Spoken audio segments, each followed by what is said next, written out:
So let's start, colleagues. It's 12 o'clock. I think two persons are missing from the list of trainees, but as of the early latest phone conversation, they will join. So nice meeting you again. It's very important day, last session of training, and the last, maybe not last, but important comments and exchange to be taken place today in between of trainers and trainees. I am personally full of expectations to hear what we will hear from you, trainees, and what will be the comments and this evaluation from the UNIDO team and both international and local trainers. Before to give floor to Tatiana, let me congratulate and to everyone who are with us today, because we started with a little bit more than we are in the end, but you've confirmed your interest to the process, although there were some kind of bottlenecks, but we managed to come to this milestone. Hope we will go further and to the final end. And last statement from my side, as you all may aware, today is 11th of November, and today is an International Day for Energy Savings. And it's quite important that our last training coincides to this particular date. And I believe we will hear quite some measures that will be dedicated to energy savings. So that was all my intervention in this morning. Now let's give floor to Tatiana, our godmother in RECP Georgia activities. No, Tatiana, you started this before this particular project has been started. So that was, of course, a joke. But Tatiana, please, floor is yours. Thank you very much, George. You are always very kind, and I'm happy to be here with you. I have no responsibility for for being the mother or godmother, but I am really happy that I have a role to play in this process, and the way we can present and introduce the methodology, UNIDO methodology on resource efficiency in Georgia. We had the privilege to do it with EU support already some time ago with the EAP Green program, and the program which is going on now is another attempt, but I would say the attempt building on the good results we had before. So the overall tendency and the goal of our presence and our assistance in the Eastern Partnership countries is to make SMEs greener, to make impact on environment as small or negligible as possible, and to have this thinking of continuous prevention of any impact or any influence on environmental state from the industrial side as small as possible. So for us, the activities which we introduce and which we implement with your strong support, George, and the experts are at the core, at the heart of our methodology. We promote RECP as the recipe for better doing business, as a recipe for introducing productivity without the necessity to have environmental deterioration. And especially it is valid because we have now the Conference of Parties on climate change going on. A lot of pledges are taken and put forward, and a lot of big players are promoting their introduction better use of resources, and our, I would say, and every individual expert supporting that in Georgia, and every SME which we can help to introduce those measures is a small drop in this, I hope, river or ocean of activities or actions which would lead to less impact on environment, better use of resources, and mitigation of climate change, which is unfortunately what we are facing now and discussing at a very high level. So you need a role in that is clear. We provide methodology, but the business is done in the country. So I appreciate everybody's contribution and participation. All your efforts are very much appreciated. And I have to repeat again that training, capacity building or resource efficiency and assessments are exactly the core business and at the heart of our activities. So exactly today we will hear what was done, where we are, how we can complete this task, and how we can move forward using those results and informing everybody about what can be done in practice, and giving concrete recommendations for other enterprises in Georgia on how to make themselves more efficient and more environmentally friendly. I will stop here. Maybe a little administrative remark. The training program is clearly the way to get the knowledge. The practical knowledge was obtained during the exercises, during the assessments, and writing the reports for the trainees. And one of the recognition steps from UNIDO side is to award certificates of attendance to trainees and enterprises which were engaged in this process. From the companies, we will expect to have recognition of reports, and this will be discussed later at the presentation of those reports to those enterprises, and we'll see how they can implement those recommendations. But speaking about experts here, about trainees, we will have a test of knowledge, of theoretical knowledge, which every trainee has obtained. For us in UNIDO, it's an important step to also confirm that knowledge was transferred and the understanding is there. So we will schedule this test in a week time or so, and UNIDO will take a lead on that to complete the assessments, and after that the certification session will be scheduled on the occasion of another event, which George and his team will plan hopefully before the end of this year. Thank you very much, and I wish you a very productive day.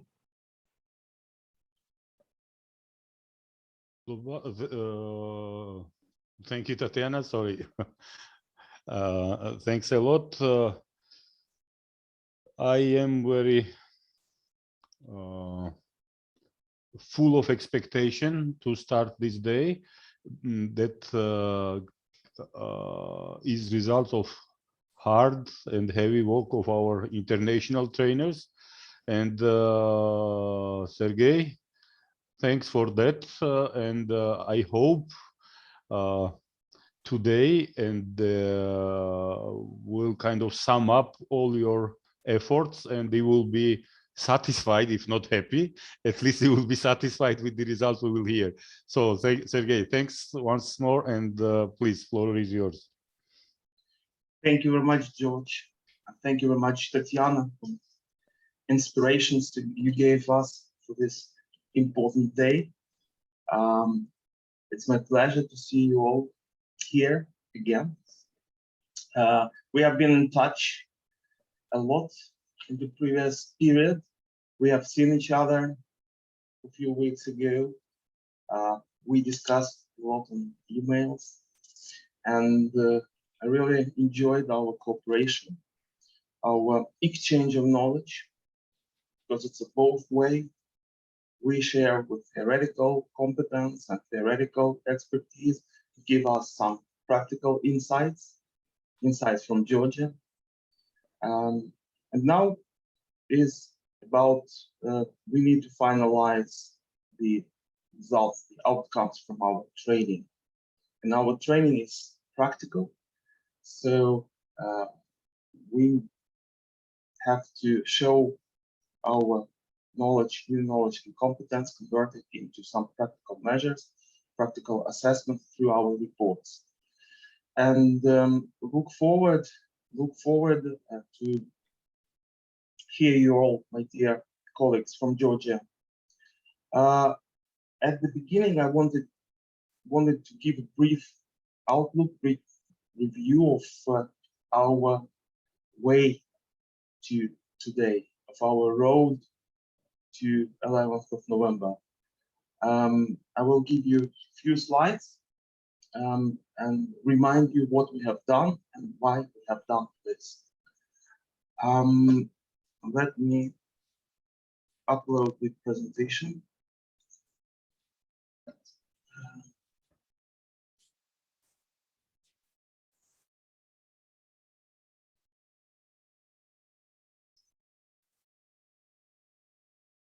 Could everybody see my presentation now?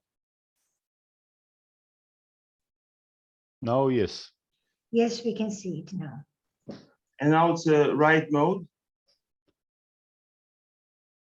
Or It's in a presenter mode, I believe. So and this now it's correct. It's better. Yes. Okay, it's good.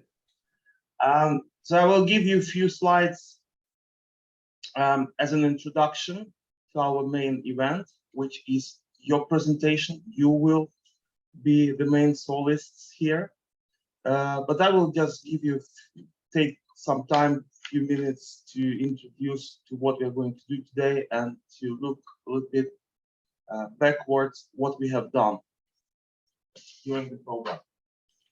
And we have, at the very beginning, we have discussed what is the starting point, what are the preconditions for this very innovative methodology that we studied during the training program. It is actually the awareness and recognition that the costs are rising and they reach certain level which is not bearable by many industries, by many companies, and they want to do something with their losses, with their wastage. They want to be more effective. They want to save money. They want to be more competitive, and they want to improve their environmental green profile. And the strategies that they were used to in the 70s, 80s, 90s. It was much about what to do with the waste, what to do with byproducts, how to handle with them, how to dispose. But the modern, innovative, resource-efficient production approach philosophy tells us that we should at first hand, we should look at how to prevent the very generation of waste. How should we do we really need to do the work which is not needed? Or could we reduce the quantities of waste? Could we be more energy efficient, use less energy for producing our products? And at the very end, only at the last destination, to think about how to dispose waste or what to do with it.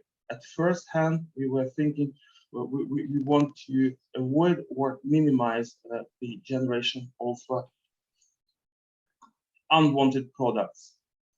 And we thought that we have discussed that it's also economically winning approach for industrial companies, the companies that are used to put filters on a pipe, that they used to put wastewater treatment units on their water pipes, suddenly realized that they get much more, and it costs much less for them to prevent the very generation of air emissions, of wastewater, and to not to do useless work with the help of energy.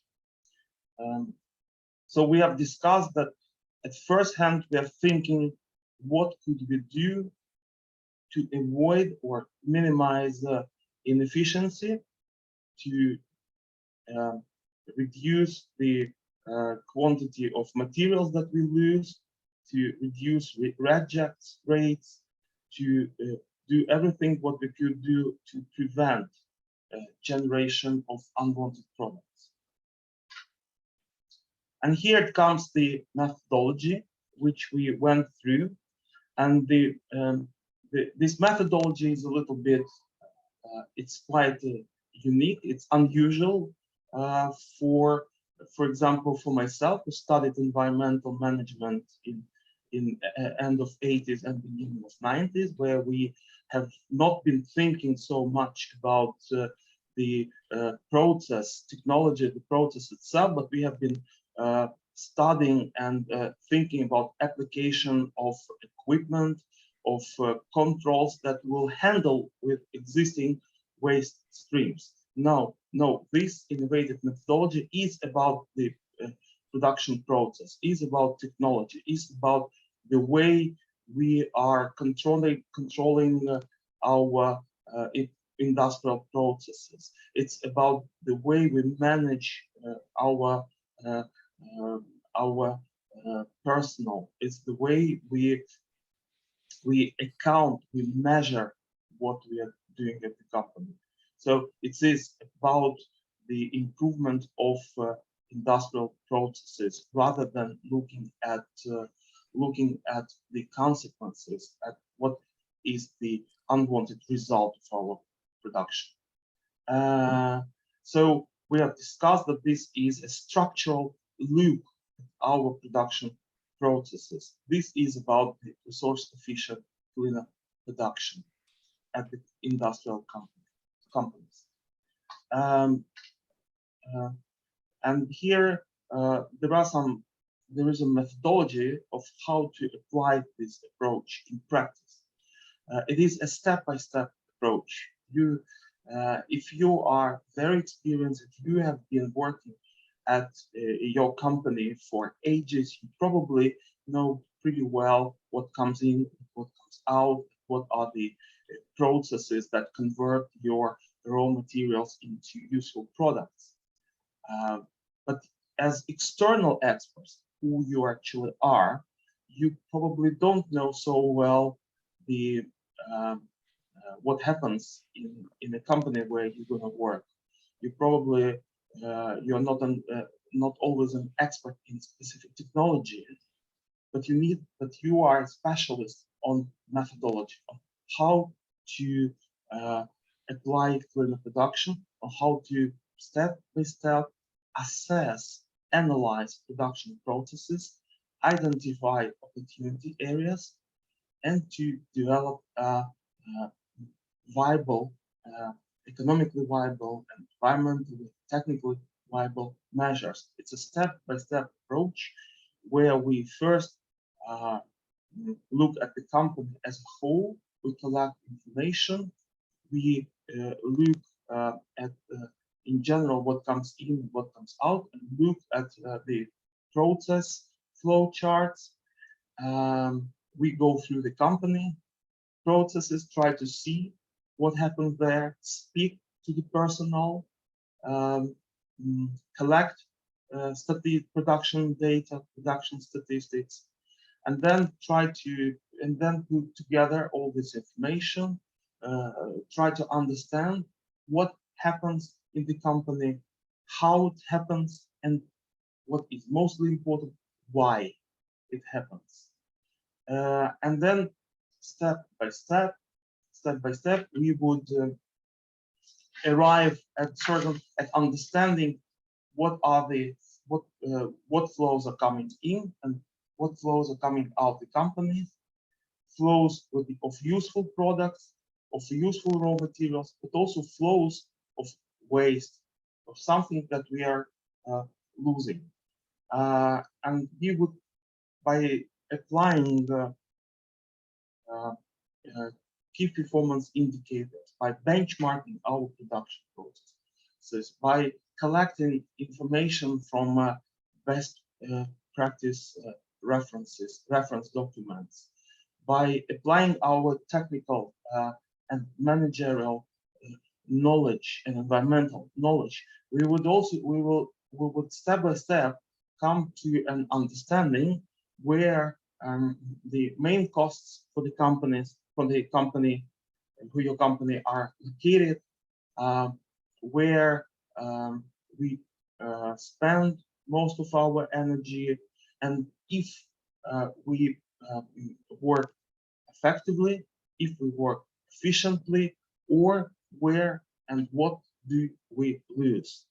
And once we count the unwanted products, unwanted use of energy, once we identify the main costs, we should be able to see the opportunity areas for us, for our company. What are the what should be the main priorities for in a further, more detailed assessment in your company? And then the next step, once we have identified the priority areas, once we have got a general feeling of where we could expect the savings to arise, we will go and more deeply study these identified priorities, these identified opportunity areas, to see if we could apply any specific measures that would mitigate negative environmental impacts, that would reduce the use of raw materials, increase yield of useful material in the final product, reduce generation of rejects, of discarded products, things like this, and of course reduce the use of water and energy. Once we have analyzed this, we would apply special techniques like mass and energy balance, like correlation analysis, like we will apply factors that we will try to see how the special factors, which we call key performance indicators, some people would call them norms, how we fit, how we comply with these indicators, with these benchmarks. Through this benchmarking analysis, we would estimate a potential for improvements, potential for savings, and in this way, we will arrive at certain recommendations. And these recommendations we will have done to further elaborate on their costs, upon potential savings, on environmental effects, environmental benefits. And we would probably have some competing options, competing measures. Maybe we would find that some of the measures, although they sound very interesting, but technically are not possible within our company, or are not economically viable. We will put them maybe in the reserve. We will not prioritize them. We will put them for the second stage. But we will also find those measures that we believe in and we think that the company should implement at first hand as soon as possible.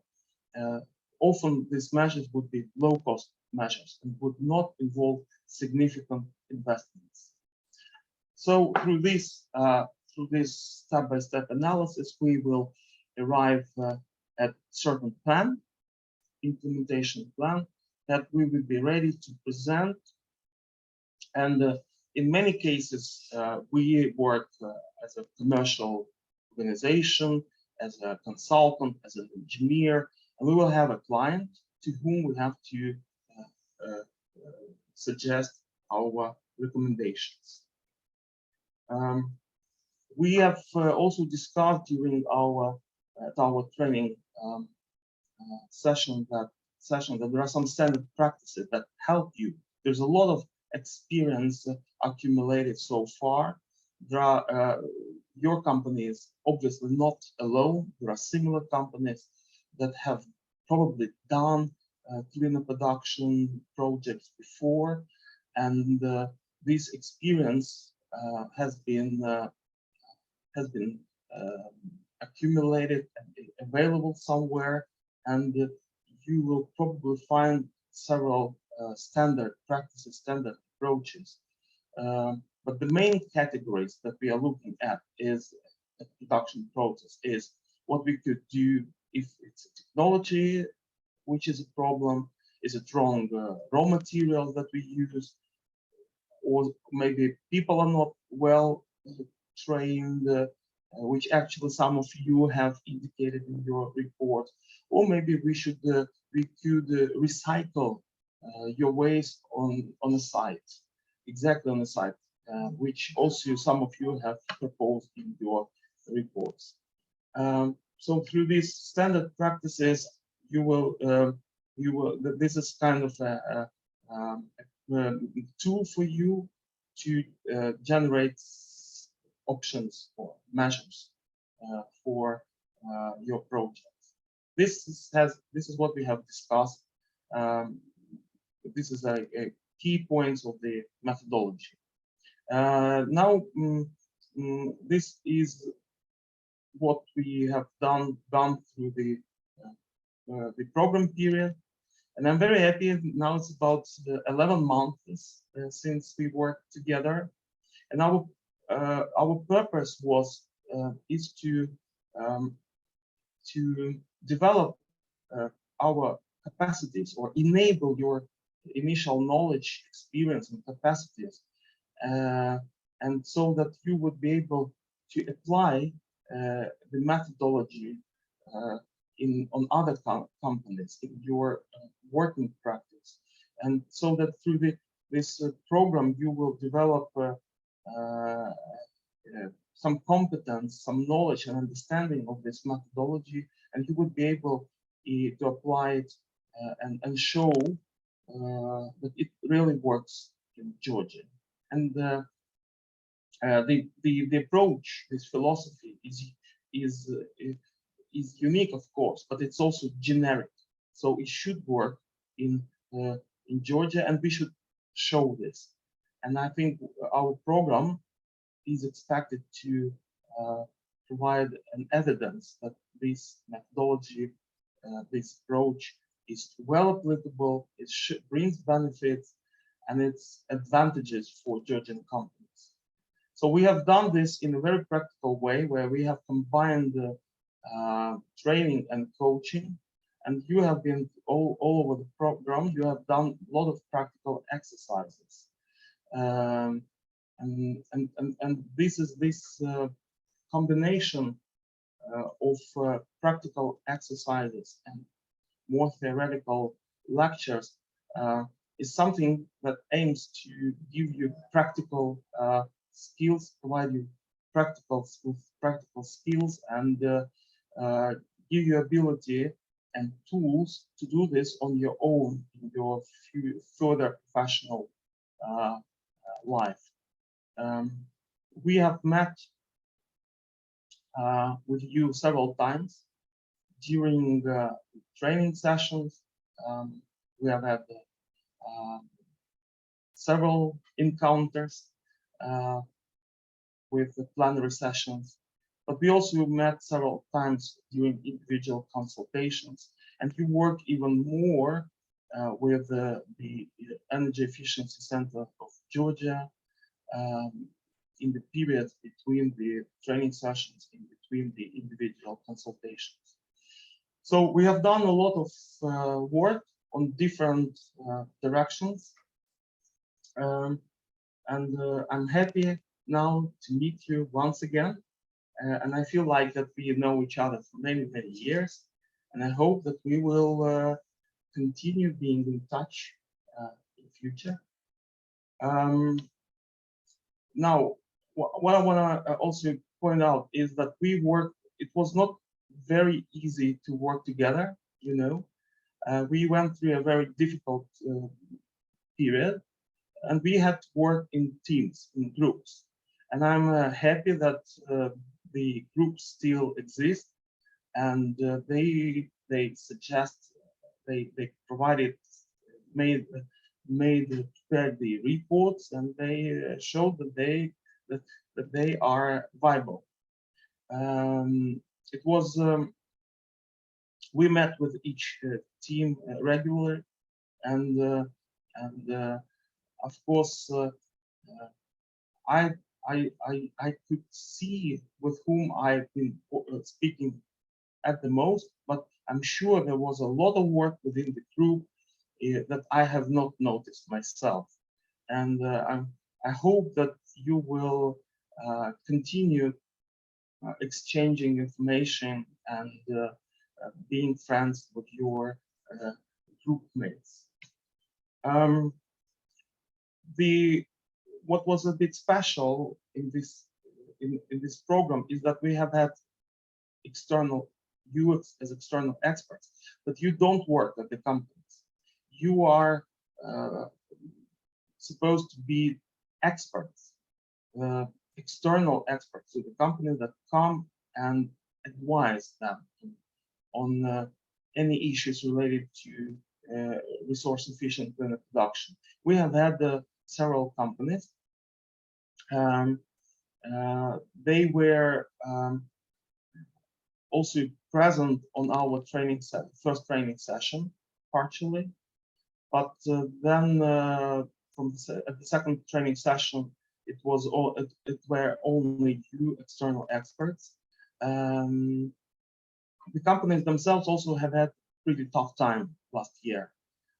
So I frankly saying, I understand that for you was not always easy to come and propose something where if a company is locked down, is standstill. So we had to do some substitutes on the way. But I'm very happy to see that at the end of the day you have suggested reports from most of the companies that started from the very beginning. We in our training process we have had different exercises, and sometimes it was not easy to follow all of them. Sometimes you lack information to propose something in our exercise. Sometimes we had to go for extra company visits, but this always done with only one purpose: is to accumulate experience and transfer some knowledge and skills on performing assessment to production resource efficiency. I think the juiciest part of our program were the company visits. For me, unfortunately, I was a part of this process, but I would like to thank you very much, experts from Energy Efficiency Center of Georgia, who kindly guided our external participants, trainees, to the companies. And I think in our current setting, these company visits were extremely important. They were not only important to collect necessary data, to discuss opportunities with the company, but it was also important for you to collect some knowledge, to gain some knowledge in how to deal with production companies and how to sell cleaner production and energy efficiency and resource efficiency, how to raise their awareness about these opportunities. And I was happy to hear last week during the individual consultations that some of the groups mentioned that during the second company visit, visits. Companies were more benign, more open, more talkative with you. They were more interested in the subject. This also showed that your work was also important for them. But it's not easy to perform training online. It is not easy also for you to work with your group mates online.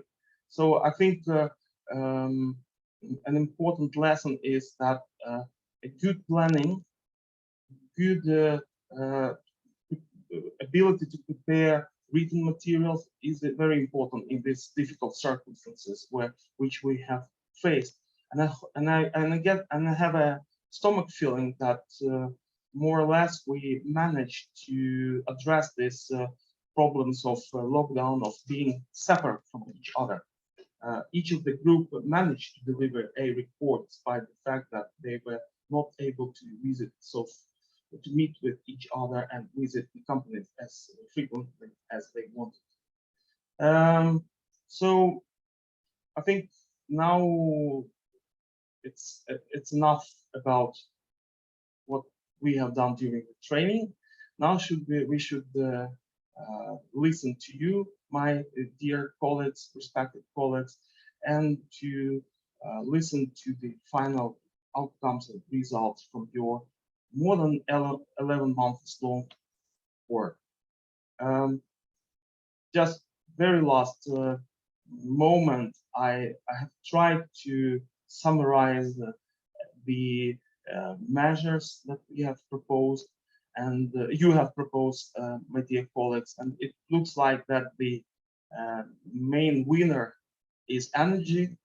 For the companies are mostly concerned about their energy efficiency, about their energy use, about conversion from one source of energy to another.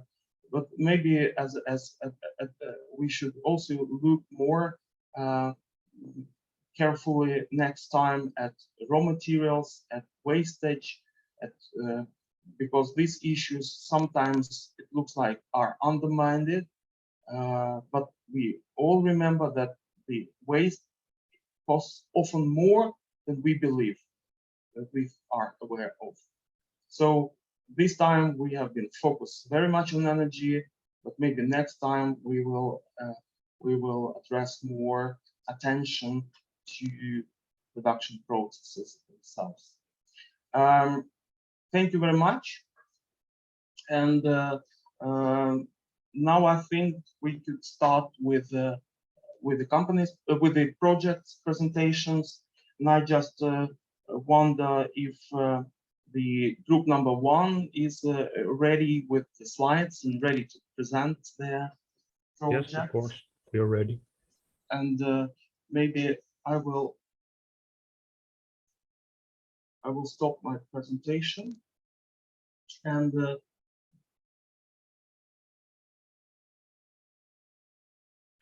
give the floor. Who's going to present the first group? Luca? Yes. You are still sharing your screen. If you stop. Yeah, Sergey, please stop your screen sharing, and Luca, please share yours. Now I have stopped it. Yeah, it's done. Luca, please. I hope you can see my screen. Yes. Yes. Very good. We are group number 1. We are well, the group consists of 2 members. I'm Luca Garibashvili. I was the team leader for group 1, and the second member of our group is Badur Chaidze. He's more of a technical leader of our group, who is a technical expert. Let's start. So the team, as said, is composed of me, Luca Garibashvili. I'm a junior specialist at Georgian Energy Development Fund, and Badur Chaidze, who is an associate professor at the Faculty of Energy in the Georgian Technical University, specifically focused on thermal engineering and and also we have had some help from local experts. He's a full professor now, they say. Oh, yes. I apologize. And we have also had Congratulations to the promotion. with local experts, Nodar Khevashvili and Konstantin Bardjadze, and also, as mentioned by Sergey, we have also had online consultations with international experts. So our we had two companies. The first one was Teleti Poultry Factory, and the second one was Biodiesel Georgia. Well, Teleti Poultry Factory is, well, name is pretty self-explanatory, poultry factory that produces eggs. It is located in near Tbilisi, not very far, in Gardabani municipality, in the village Talasuri, and it produces approximately 5 million eggs per year. The facility has two main divisions. The first one is devoted for chicks that are imported from the Netherlands and raised in one of the buildings that are moved to the second building for egg production. The facility operates nonstop for the entire year. The second building operates nonstop, and the first building only operates for the rearing cycle, which lasts about somewhere around 3-4 months. This is the simplified production process. The first one is material reception, which means that chicks are imported from the Netherlands, as mentioned by me, and approximately 16,000, well, somewhere around 15,000, 16,000 chicks are imported, which are then placed into the first building.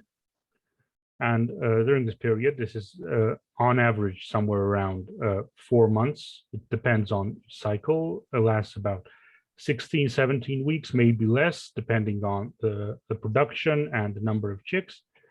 And then is egg production, which lasts about, a single cycle lasts about 16 months. And the final product will get eggs, about 14,000, 15,000 eggs per day, which amount to approximately 5 million eggs, as mentioned, per year. We have examined all of the production. Unfortunately, a chick facility or first building is not operating at the moment. It was not operating during our first visit and our second visit. It will be operational somewhere around the end of November, as assured by the management of the company. And the other important areas that we have examined are the manure removal system, which is automatic in the building and then is transported to a nearby site where it is stored. And we're packaging, which is actually integrated with the egg production in the same building. And the final product is practically packaged eggs, about 35 boxes per day. So the evaluation process itself was a bit difficult at the beginning. We did not know what to expect. This was practically our first experience with recipe evaluations. Luckily, we had our local experts, Mr. Nodar and Koteb, to help us. And we have examined both buildings. Unfortunately, only the second building in more detail. And gratefully, well, Mr. Sviat Gokuladze, who was the director of the site, was very knowledgeable about the process itself. And it was evident that he was involved deeply with the process, the management, exploitation. He knew about the equipment that was used in the facility, ventilation, heaters, and etc., automation related to production cycle in great detail, and was able to provide us with some technical data that we used during the process where we defined the measures that we were going to implement. And we had 2 site visits. Unfortunately, due to the COVID-19 pandemic, we were unable to visit the site, especially it's located outside of the city, so it was a problem for us to visit there regularly. And we had, unfortunately, as I mentioned, Mr. Sviat Gokuladze was very knowledgeable, and we had several additional communication, well, via email and also Zoom meetings. We had approximately 4 to 5 Zoom meetings during the evaluation process, and we were able to receive pretty much all of the necessary information that was, well, within the reach of the company. There were some oversights and possible information problems that we faced, but those were not very expansive. Overall, we have identified 3 measures. We had a 4th measure actually, which was related to the food consumption of the company, but unfortunately, due to the company refusal itself, we were unable to implement it. They considered the installation of a special feeder for young chicks, since the losses for food amounted to somewhere around 300 kilograms for 2 tons, but it was not beneficial from the company, since it was a single time loss, meaning that approximately several thousand tons of food are used each year, and only 300 kilograms of that was wasted. So it was not very cost effective for the company. So we decided not to pursue it at all. We have identified 3 measures. First one is the installation of a biogas plant. This is a manure site I mentioned earlier. It is stored on an open site. The facility, well, the main building and the chick building also produce about somewhere around 1.5 and 2 tons of manure per day, about 650, 700 tons per year. And they have a diesel calorifier, a diesel heater, which they use for the heating of the first building. And since, well, biogas is wasted, it's also a legislative problem for the company, because we have already defined the poultry regulations that should enter force somewhere around, well, the next year. It will be a problem for the company. So we decided to implement the measure that we remove the manure and create a biogas plant on site, which will fully satisfy the demands for the calorifier. It will be modified to accommodate natural gas generated by well, this biogas plant. And projected savings amount to somewhere between 14,000 euros. But the overall cost of this investment will much likely be about 3 or 3.5 times more than projected savings. So need about 3 years to recover. So the second one is the recuperation of heat. I have displayed a diagram of how cooling works in both facilities. It's just, we have an evaporative pad cooling system and ventilation. Ventilation is automated, it should be mentioned, using a control panel regulated based on the needs of the facilities. The temperature of the second building, where the chicken are housed, is supposed to be constant, ranging between somewhere 20-21 degrees Celsius, but the first building is adaptive, meaning that it changes from somewhere around 36-35 degrees to 20 degrees at the end of the cycle. So we've devised a recuperation of heat. We can implement this measure that will allow the heat that is well, emitted from the building to be used again in the building itself. That will result in some heat savings for the company. The third was probably the easiest to implement. This is the replacement of lighting. Both buildings have actually incandescent light bulbs that are inefficient, of course, and we have devised a measure to replace them with LEDs of the same technical specifications. So this was the first building, was first facility. The second one is Biodiesel Georgia. This is too self-explanatory. Biodiesel Georgia produces biodiesel. It is actually the only producer of biodiesel, well, at least on a consumer scale in Georgia. It is located in Tbilisi, so it was relatively easier to reach. And the facility has 3 main buildings. Only, well, production itself only takes place in the first building, which is a production facility. The second one is office and a laboratory, where this biodiesel produced by the company is examined to comply with the standards. It has a standard EN 14214. The facility also has a storage park where it houses the initial materials required for the production of biodiesel. This is used cooking oil, which is supplied to a facility from a fast food chain restaurants in Tbilisi, and there are also there are also several tanks, actually not 2, for storage of methanol and also prepared biodiesel and glycerin. The production is actually not standardized per se. It is operating on well, non-linear work schedule, batch production, since they don't have actually an oil production base, and they don't have a company that would process this diesel to sell it commercially. They do have one or several production, selling stations, but still it is not very widespread. The annual capacity is somewhere between 190 and 200 tons of biodiesel, and approximately byproduct also 30 tons of glycerin, which is sold separately by the company. As the production process itself is a chemical reaction known as esterification, which consists of, well, waste cooking oil is received on the site. It is then heated and mixed with a catalyst, which is actually a potassium methoxide. And it is further refined then. It is heated several times during the process. And also it is also chemically and mechanically filtered, after which we get a biodiesel B10. And the production process used about 90% of this biodiesel, and 10% of the entire production is glycerin. Oh, and I forgot, the production is actually highly, well, self-sustaining, meaning that the products that are used during the process, not counting the waste cooking oil, meaning that catalysts and several silica gel and other products are regenerated on the facility. So this was an additional bonus.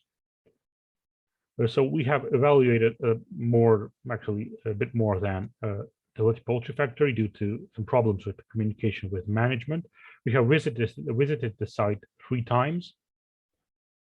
And we have had some Zoom meetings with the scientific consultant of the site, Kakakatskadze. We have also had some interviews with the on-site personnel as well, meaning engineers that are working on the site and some technical specialists. Unfortunately, we were still unable to get some information from the company because some technical workings and specifications, most notably, we will see in a bit, they simply did not know how the process works in detail. And also we have requested some information via email and phone. And this was our main, well, methods of communication. We have identified 2 measures. Actually, both are related to energy. We also had a third measure, which was similar to these 2. It was the replacement of the first tank, which is a 1.5 ton tank for receiving waste cooking oil, and it is heated up to 100 degrees. Unfortunately, we were forced to abandon this measure, not because we didn't want to, but the process itself was too risky to implement. It was a safety hazard, so we decided not to pursue it.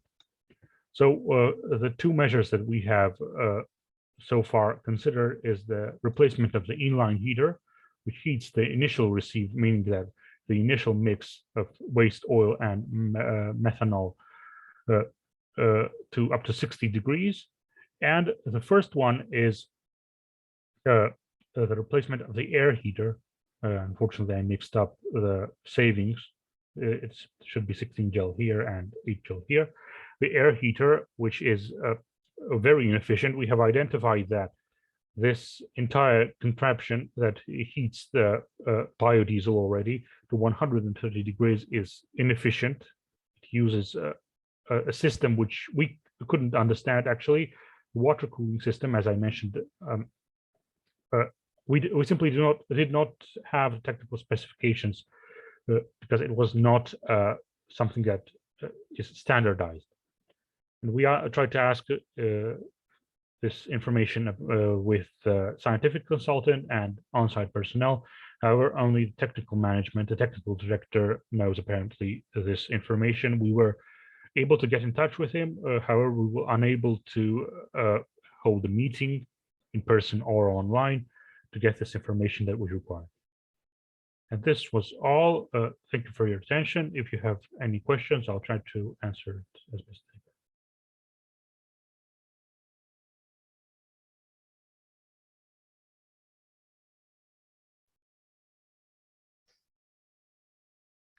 Sergey, you are muted.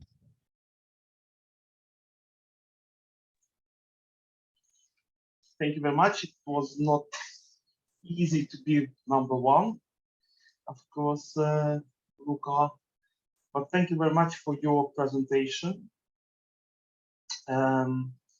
Before I would give some comments, hints, and maybe ask questions, I wonder if our respective trainees, experts from other groups have any questions or remarks to the presentation made by group number one. If you have got any impression, do you think these first two projects are successful? I have a question, Sergey, if I may. Dear Luca, thanks for the presentation and thanks to your group for the assessment reports and the assessment activities conducted. A question goes to the poultry, and you mentioned the biogas production. Have you considered the production of the fertilizer as a byproduct? Yes. And it is also included in your calculations, right? Yes, we envisage about 100 to 200 tons of produced fertilizer per year that can be distributed to local communities. Okay. Thanks. Very good. Yes. Are there any more questions to Luca? Yes, if I may. Yeah, thank you very much for this very telling presentation. Poultry and the biodiesel plant. These two, and a starting point of my question would be, you were mentioning that the chicks for the egg production are imported from the Netherlands. So the company actually is probably using internationally available technology in the birdhouse. Was it possible to do some benchmarking for you? Could you access information which is available, for example, from Dutch companies who equip such birdhouses? And a similar question I would like to ask for the biodiesel plant, because biodiesel production using caustic soda as a catalyst is a very well established process. Did you do some international benchmarking where our plant here stands in terms of energy consumption, in terms of yield, in terms of potential use of byproduct, because we generate a considerable mass of glycerol out of the transesterification. Could you kindly comment just in brief on this? Johannes and Luca, I will just give 1 second, extra second to Luca to think about the questions from Johannes. But could you please, Johannes, if I assume some, or if not most of the participants have not met you before, maybe you could briefly introduce yourself. Okay, I'm Johannes Fresner. I'm actually Austrian. We're sitting here in the southern part of Austria. I'm a chemical engineer by education and a little bit by passion. We here at Stenum have been working in RECP since 1992, actually.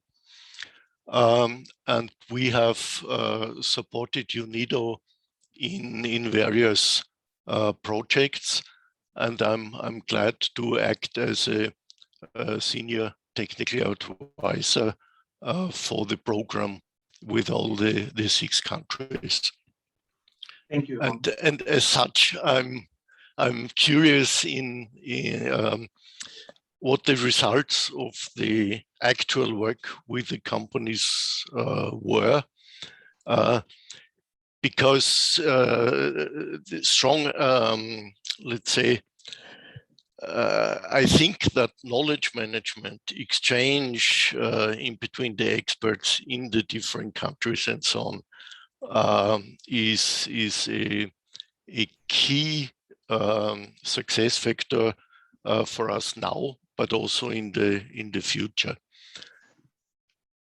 So that's the direction my question comes from.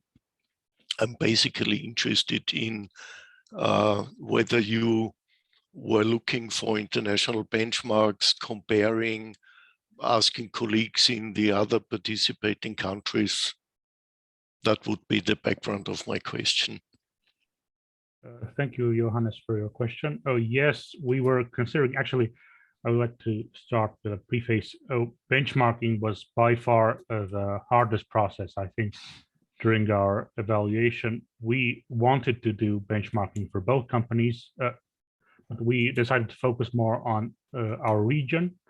So we tried to do a benchmarking based on local consumption trends, and we also did an analysis of chicken mortality rate, which we evaluated here. But I would not say that this benchmarking was very detailed or very comprehensive. So that would be. Thank you, Luca. This is a very good answer. Maybe we can discuss later on some steps towards some exchange with others, learning from others, and so on this basis. Yes. But the presentations for the 2 companies were very telling. You were clearly depicting what the companies are doing in terms of their, so to speak, processes, if I may call working with chicken a process, regarding basic data, and what is, from my perspective, the most important thing, you were clearly demonstrating your observations, your evaluation, and apparently you had been, obviously with practical reservations, you had a very good communication process with both enterprises. And those are the most important elements of success in an RECP program, I would say, from my experience, if I may. Thank you. Luca, maybe I could share my comments. And, I don't think I should take time for asking you questions. We have had a number of sessions, a number of opportunities to ask questions to each other. So maybe I could give some very brief feedback about your projects and about the work of this group number 1. I think you have prepared very thorough. Your team has prepared very thorough reports, and of course, the more information you put into your reports, the more questions arise or more comments, advices arise. So I think your team is probably the program's champion on number of comments and suggestions that have been written on these reports. And the more, once again, this is good because the more detailed information is, the easier it is to understand, to absorb, and that is why we get more ideas and more suggestions to you. If you would make your presentation to a potential client, or with maybe a company, future company that you would be working, I think you're quite well prepared, equipped, because you, in your presentations, you have highlighted the most important issues for a potential a company that would evaluate the results of your work. You have introduced your team who has been working on the projects. You have pointed out very clearly on priorities of your assessment. You have also justified why you have chosen the energy as a priority. It's quite obvious from your presentation that, for example, for biodiesel, you haven't had enough information to analyze the process itself. That is why you focus on the energy utilities, and which is a fair approach. And with regards to the poultry factory, you also have indicated that the company is interested in being more effective with use of energy, and also company really wants to know what to do with the litter, as probably all the chicken chicken farms are in the world. And the way you speak is quite convincing. Maybe we have already discussed, and I pretty much agree with Johannes, is that those two companies, they represent the industry branches that are well known in the world, and there is a lot of reference materials available on these two type of production processes, and there's a lot of emphasis on making them more effective. So a lot could be read through and could be probably used. You have received some advice from us, both in English language and in Russian language. So I hope you would be able to decide yourself if you could use this benchmark. At least if these benchmarks give you an indication. I have, with regards to Tileti Poultry Factory, I found these benchmarks particularly useful.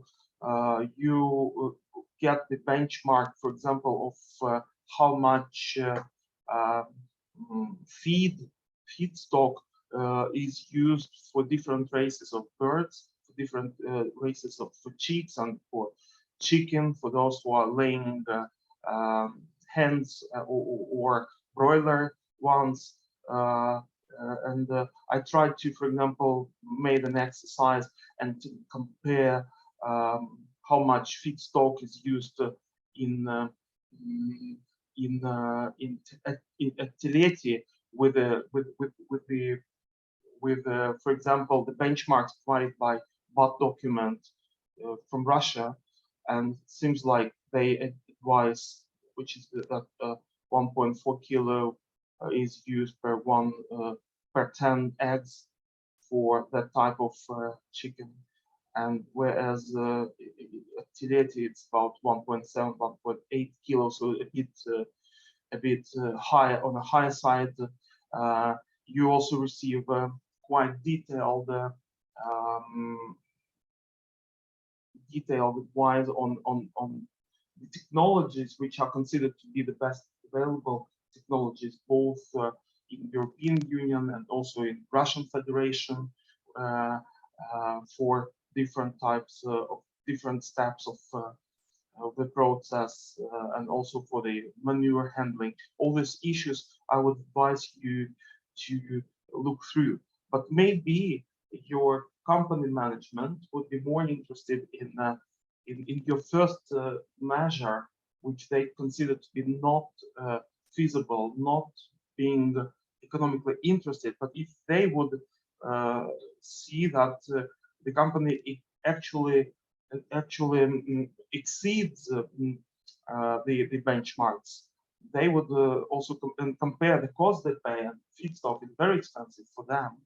And you very clearly indicated this in your report. They would change their minds. This benchmarking analysis is, I think, is quite important for the poultry farm. But I would like also to give tributes to you that you have made a very good exercise. With assuming energy consumption, and you don't have meters everywhere at the company, but you made an assumption. You calculated by knowing the working hours, by knowing installed capacity of equipment. You assume the share of different units of equipment, and you have arrived at the ventilation in the second workshop is the main cost factor for in terms of energy consumption for the company. I think it was very good good exercise, and I would honestly advise other teams to speak to Luca and to the group number one, and to learn how this could be done. But I also think that this benchmarking analysis is a very interesting exercise. You have quite also high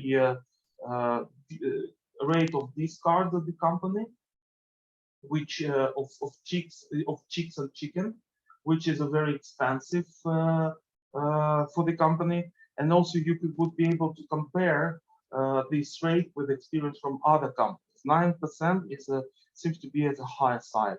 You would also see the international benchmarks with regards to ventilation, efficiency of ventilation system, and I think it's very important, because the ventilation system is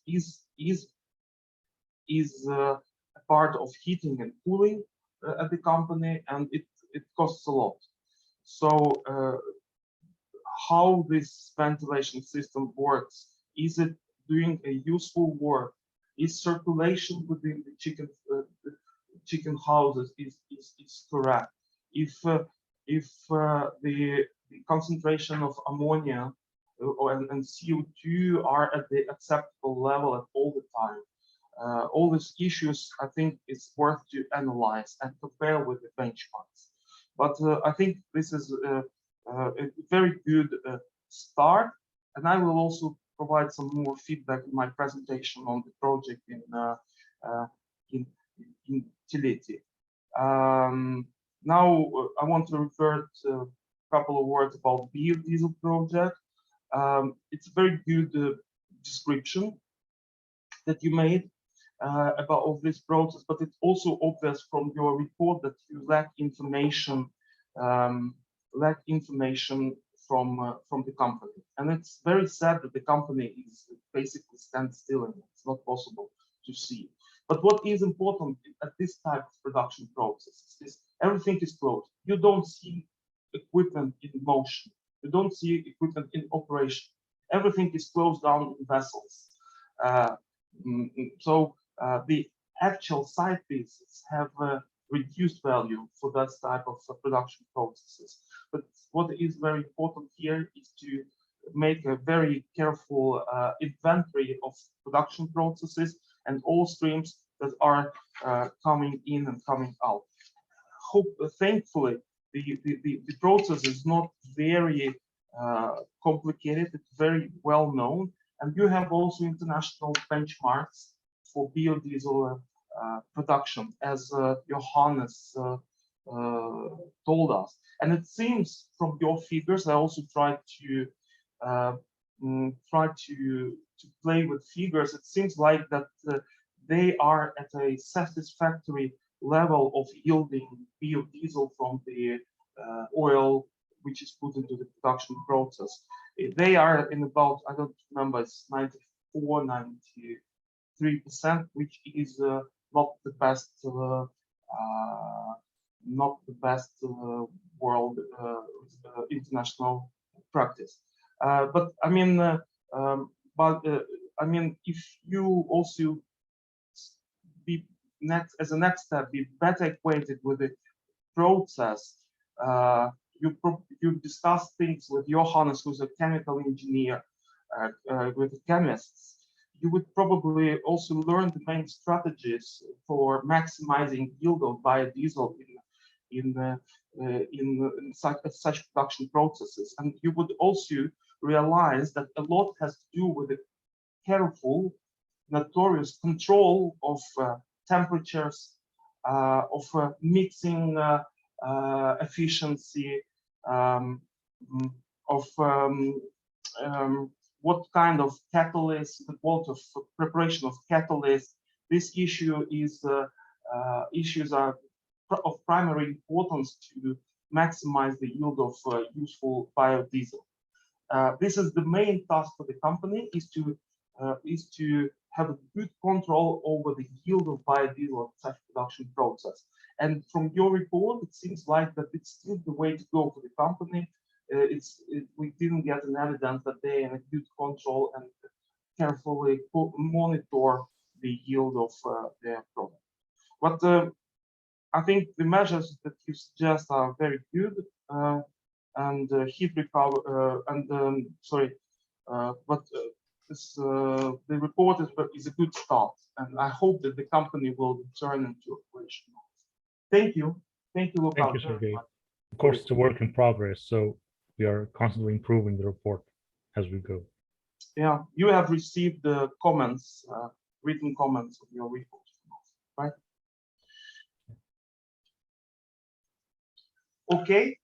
Are there any questions for Luca? If not, Sergey, maybe we should move further because of time. Yeah, the next team is group number 2. Okay, I'm here and I'm waiting for giving me the right to share my screen.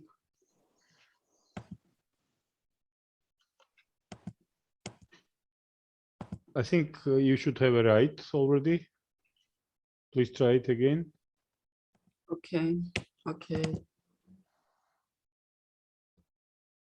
Can you see my screen? Yes. Okay, nice.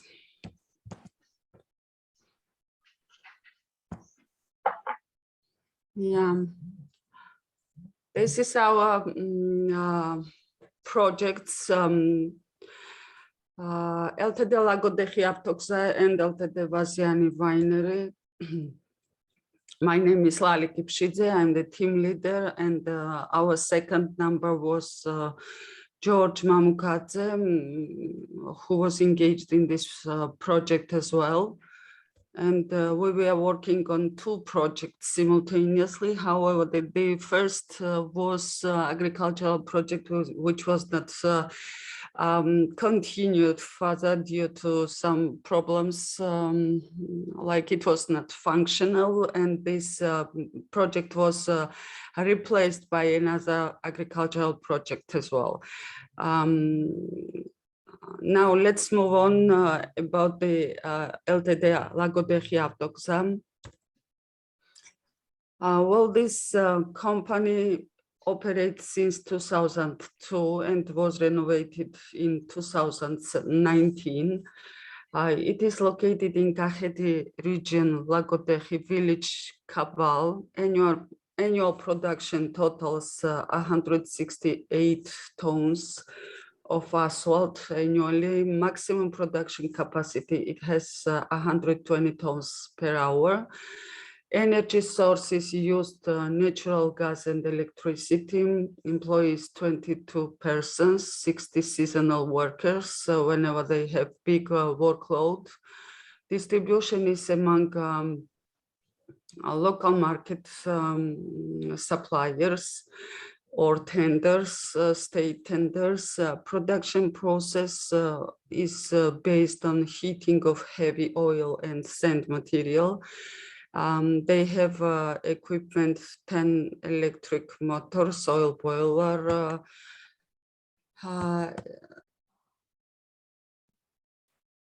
and air compressor. Excuse me, I moved faster. This is the organizational chart. Well, it consists with a small part of the administrative staff. It consists of leading engineering, like production part and administration part. The production consists of leading engineering and production manager, who leads the whole process of asphalt, concrete.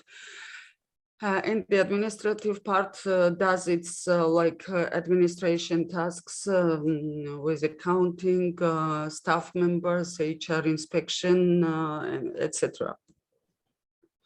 This is the process flow, which consists of very let's say not so complicated procedures, like they are heating sand gravel with different fractions starting from 0 to 5 millimeters, and then they go with 16-20 millimeters in rotating oven on the one hand. On the second hand, they have bitumen storage, and they heat bitumen up to a particular degree, and these two material is mixtured afterwards in mixer and then distributed to the transportation for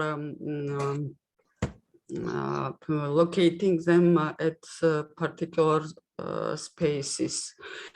This is the natural gas consumption according to the months, like 4th month is April, and in April they had 20,800 cubic meters consumption of natural gas, and on average they have 8.5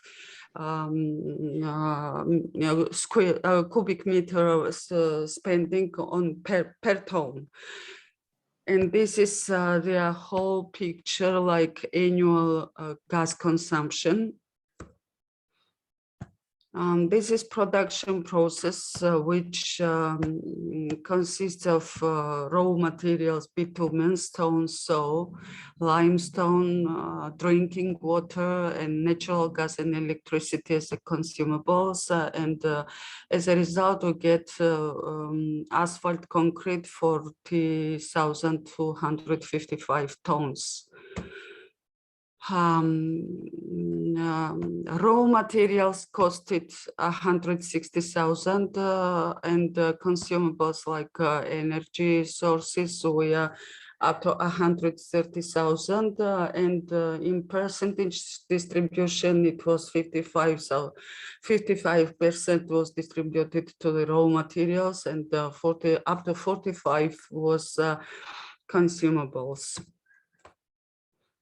This is energy budget, which consists of electricity and natural gas. Electricity was spent for annual consumption was for 35,000 euros, and 320 up to 320 kilowatt hours we are spent, and natural gas was spent up to 3,600,000 cubic meters, and costing 95,000 euros annually. In general, in total, it it was up to 130,000.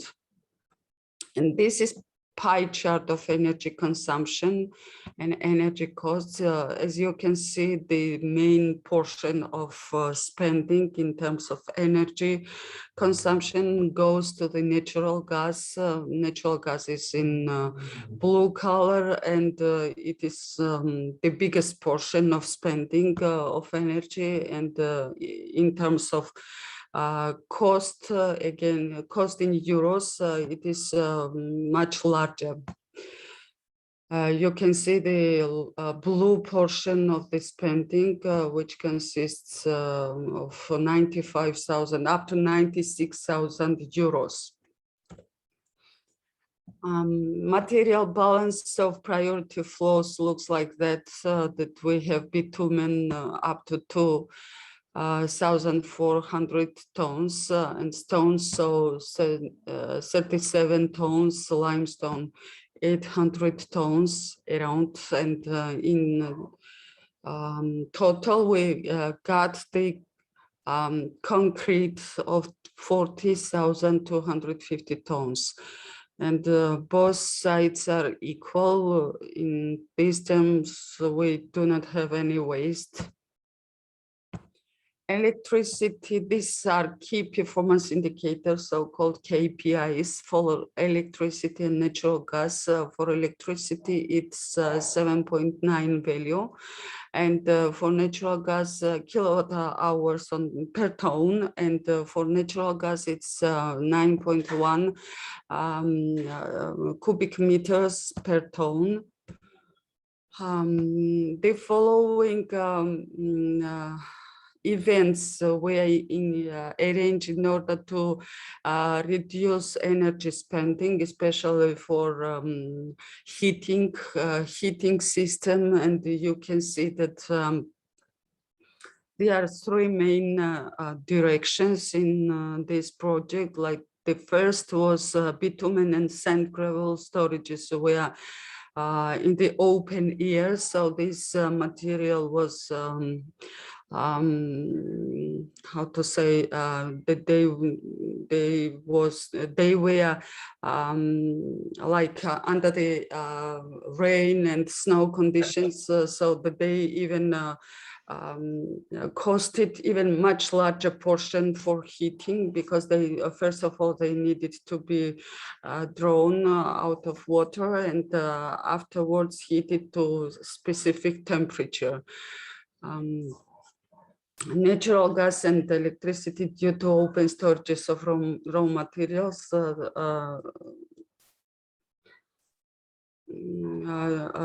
they spend energy sources in vain. In second case, it was natural gas replacement, because natural gas was expensive. Let's say before, since 3rd of January 2021, its cost was 86 laris tetris, and after that date it became 1.1 for cubic meters, so it costed much larger portion, and spending, combining the spending of the energy source in terms of spending in laris, it was quite large amount. Therefore, a replacement of natural gas with biomass was proposed to this company, and it was quite welcoming proposition from them.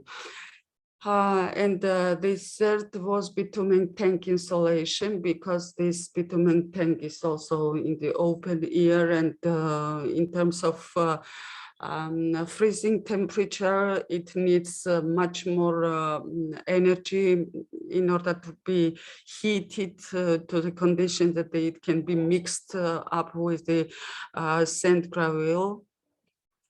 So for the first event, the bitumen and sand gravel storages, economic savings was around 217 cubic meters hourly, and to calculate in the whole terms whenever this company was operative this year, due to COVID and other like artificial conditions which was preventing the operations, they only were operational for 335 hours, and to calculate this spending, this energy spending on these hours, operative hours, it costed them 18,000, around 19,000 euros. And to cover this bitumen and sand gravel storages, it will cost them around 335. So the economic savings in this term was larger, and this would generate reduction of CO emission about 144 tons per year. And environmental savings will total up to 1,000 euros. And all economic saving will be 17.9 euros for this savings for this event. Natural gas replacement would generate around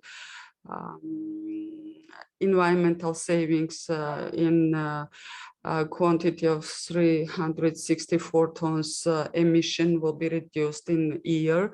CO2 emission will be reduced up to this amount, and investment would be needed up to 27 euros, like shredder mill, heater and fireplace, and transportation that will be needed in order to replace natural gas with biomass. And this biomass consists of the leftovers from grapes for wine production.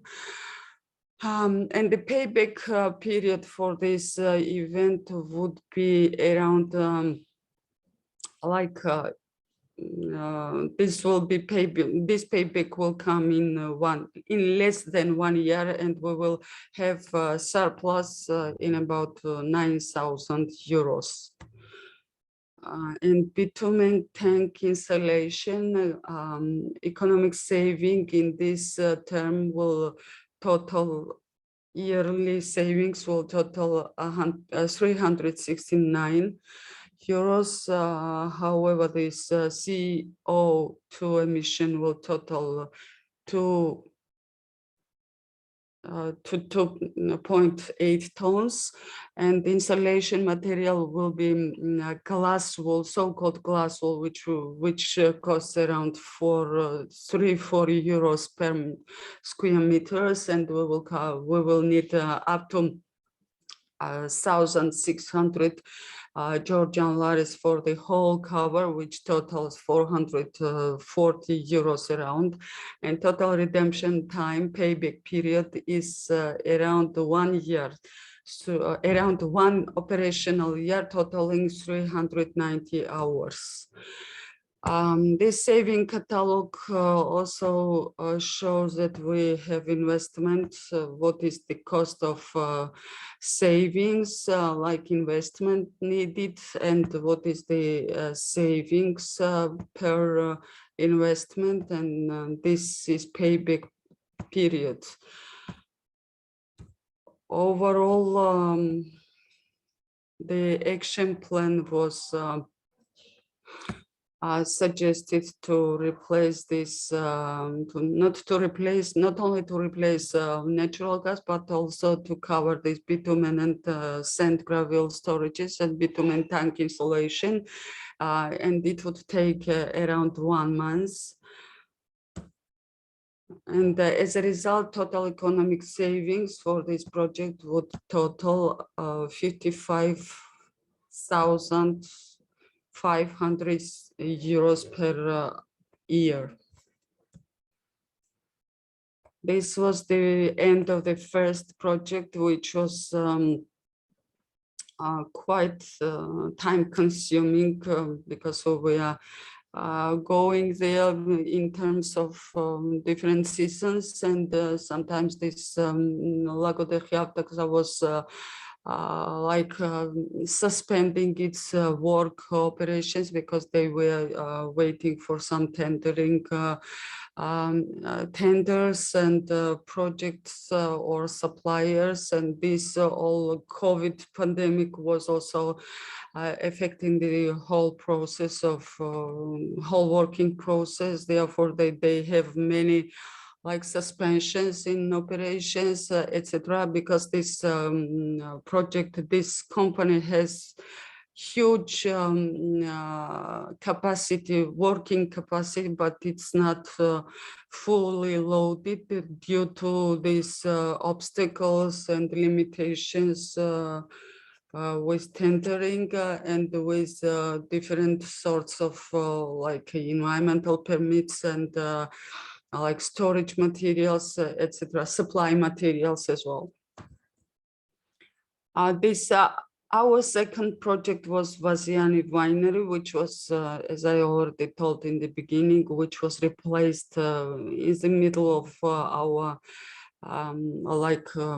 project implementation, and we got this new project with Vaziani Winery. They had they are founded in 1982 and modernized in 2012. They are located in Kakheti region, again, Tel Aviv. Annual production totals up to 1.5 million bottles.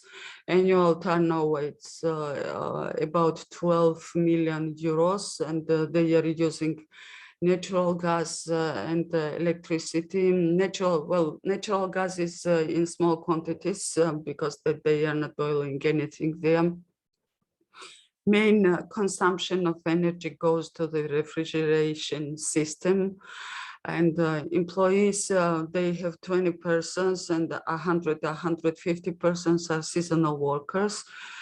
Distribution, it's like local and export markets, and they are mainly exporting to Japan, USA, China, Russia, Germany, and with biggest population, and they have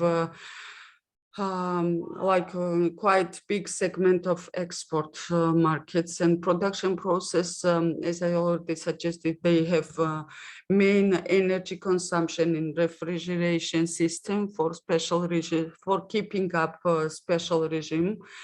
And this is their process flow, starting with material received like grapes.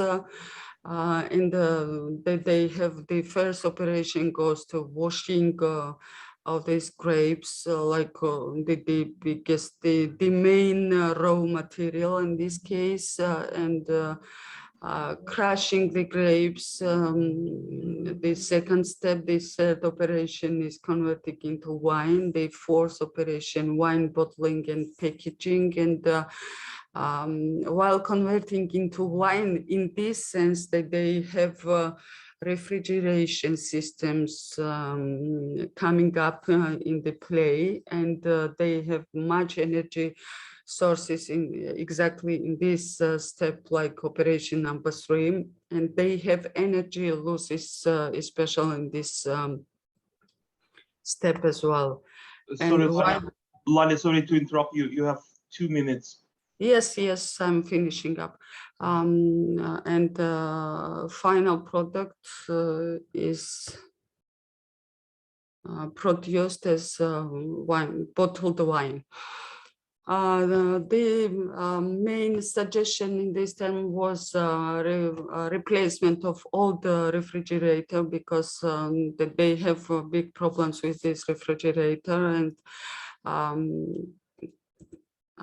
let's say this is the old one, this is the new one already installed, and the replaced system, cooling system, was much more energy efficient, and they have this economic savings of 2,200 euros overall.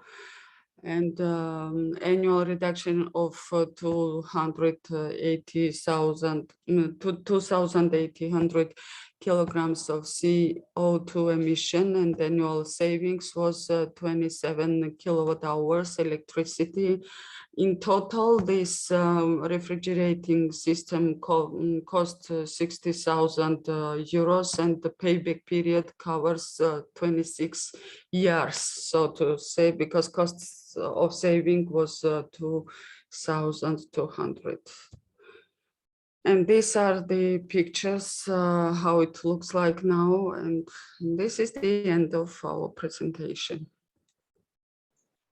Thank you very much, Lali. Thanks a lot. I just wonder who has questions, comments on the work done by the group number 2. Any questions? Comments? Short comment, if I may. Mhm. On Lagodekhi Altokza and measure number 2 about replacement of the fuel switch. You have coal there as one of alternatives. I would kindly recommend you not to keep coal as a recommendation, but go to the biofuel as you are proposing. Wine grapes. Yeah, or any other wine bio sources, but because of I do not expect there will be any at least environmental savings for the coal if they will switch to coal, and also having no coal distribution system in the country, it has to be analyzed twice how much the cost of the coal will be at the factory site.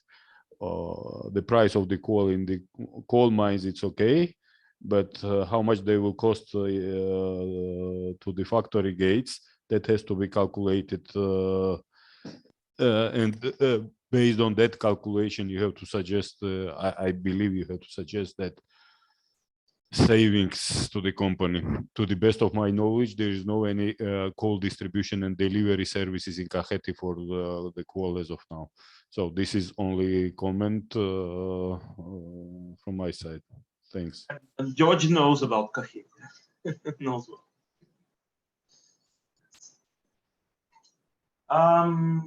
Yeah. Any other comments? Thank you, George. I think Lali was very clear about that. The first choice is the extracts from residuals from the wine production, so biomass. And what I understood that you have also investigated where to get this biomass if that measure would be implemented. So this is the first choice, and I hope this is. Any other questions?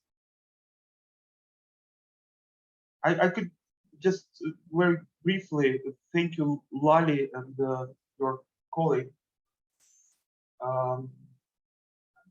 for the work done. I had the privilege to speak to Lali several times, but I haven't had the possibility to speak to your colleague. But I'm sure that you have done the work together. This was an interesting exercise, I'm sure, for your team, and not easy because of the circumstances that you have faced. One of the companies has been dropped, and we've got another company, the winery, on the way. And the second company was actually very much in standstill over the time we have been working. What not an easy work, but it seems like that your team is quite lucky, because I would acknowledge that your team has generated or made quite good achievements. Maybe it's a bit different from other teams, maybe a bit ahead. You have implemented, you have suggested a real cleaner production measure, preventative measure that would prevent moisturing of gravel, sand, and raw materials for the asphalt plant. It's a real preventative measure. It prevents unnecessary work for drying your the raw material. So this is very good. I'm very, very happy that you come up with this relatively low cost and obvious and typical preventative measure. The second thing that makes difference with your team is that with regards to Vaziani, the company has, what I understood, partially implemented the measure you have suggested with regards to refurbishment of the cold storage. So this is a very, very good and inspiring result that we could report on.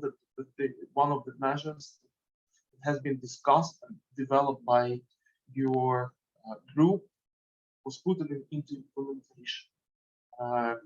And it doesn't matter whether the very idea comes from your own analysis or assessment of this, or this was initially the intention or the company's interest, but you have further developed this idea, turned into the measure, calculated this. So now that the company has much better evidence and the insight in what the measure would, how much would it cost and what would be the benefits of this measure. So thank you very much, Lali. It was excellent result from these two not easy companies. We have a couple of suggestions that we have already discussed on. There are some, the description of measures needs to be probably verified and cleaned. It looks like that the base, you're going to save savings of natural gas are very high compared to the annual consumption, to the monthly and annual consumption. But this is something that could be further verified. There are also some different baseline in costs for the natural gas consumption that taken in the set measure number 2. So this could be also cleaned. I would also very strongly advise you to the flow chart that you depicted the main processes, the mixing of material, heating of bitumen, and the main process of mixing and heating up the mixture. You also show the flows that come in and come out. Otherwise, it's very difficult to locate where we use, for example, natural gas and where we use, for example, electricity.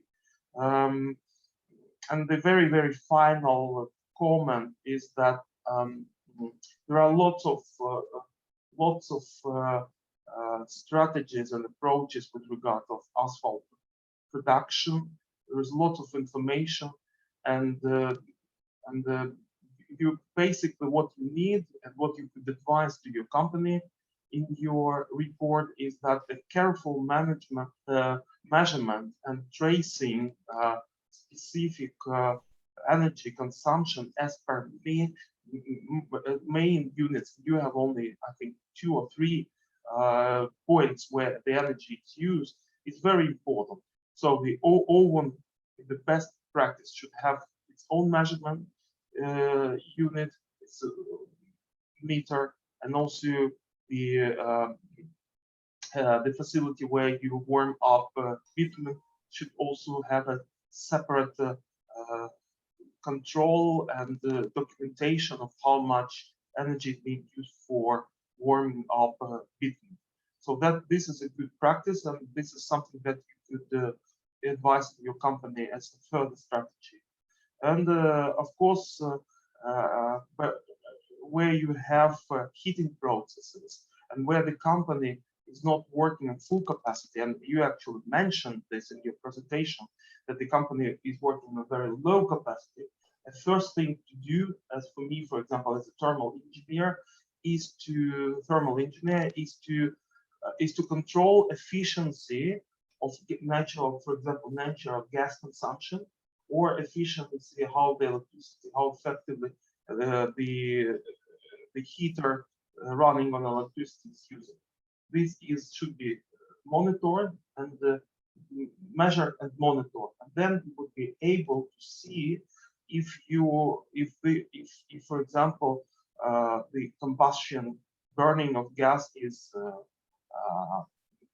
in oven is effective. If not, if for example the secondary air rate of secondary air is optimal or not, things like this. Those are not very difficult technical parameters, indicators, but easy to trace. And I think this will be the next step for this company. With regards to Vaziani, it's a company that we got underway. So this project, the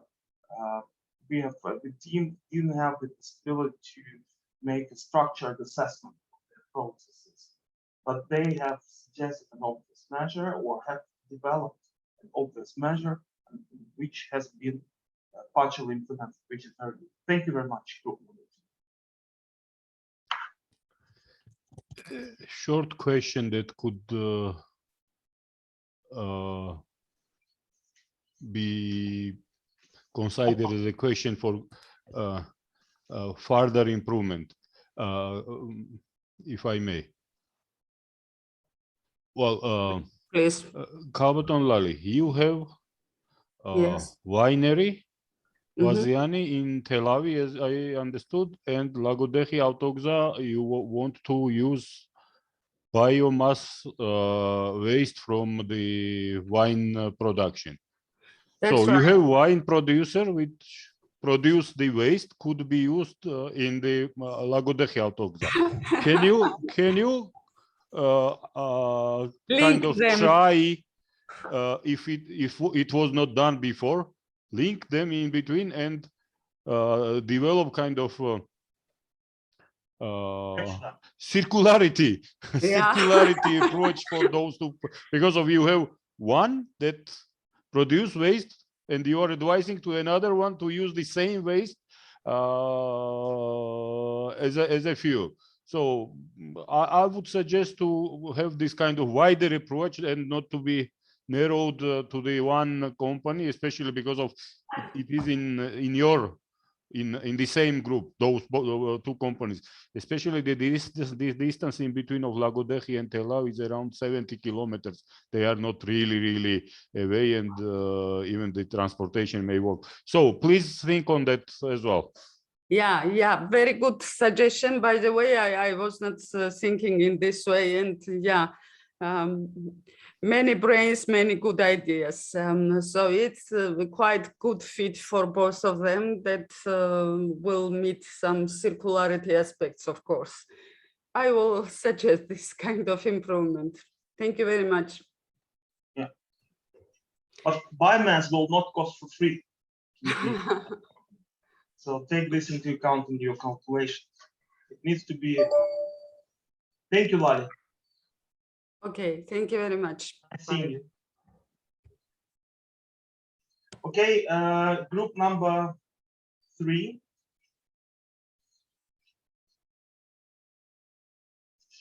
Now we're going to speak about Guillaume and Titani. Hello, everyone. Group number 3 presentations will be present Mr. Georgi Jokhadze. Georgi, please.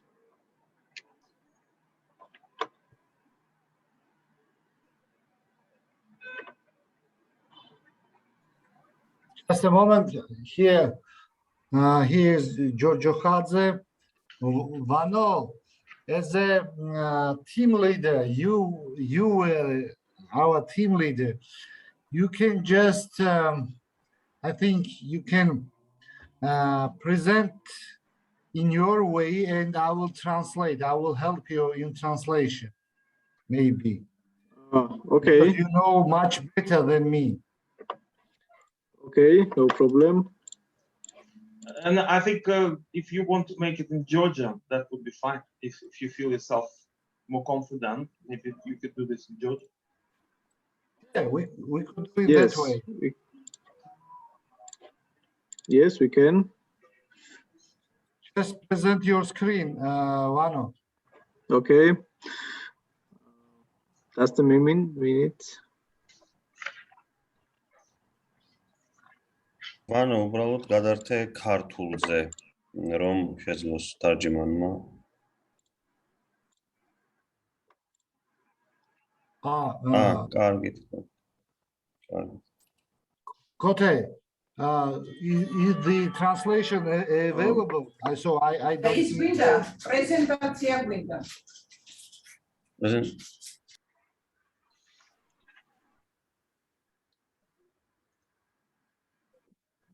ქართულად ახლა ვარ ქართულ არხზე.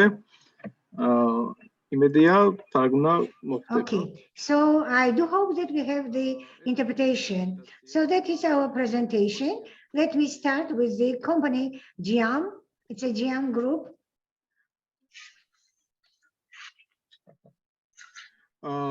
ეს არის პრეზენტაციის სარჩევი, ასე ვთქვათ. That is the content of the presentation.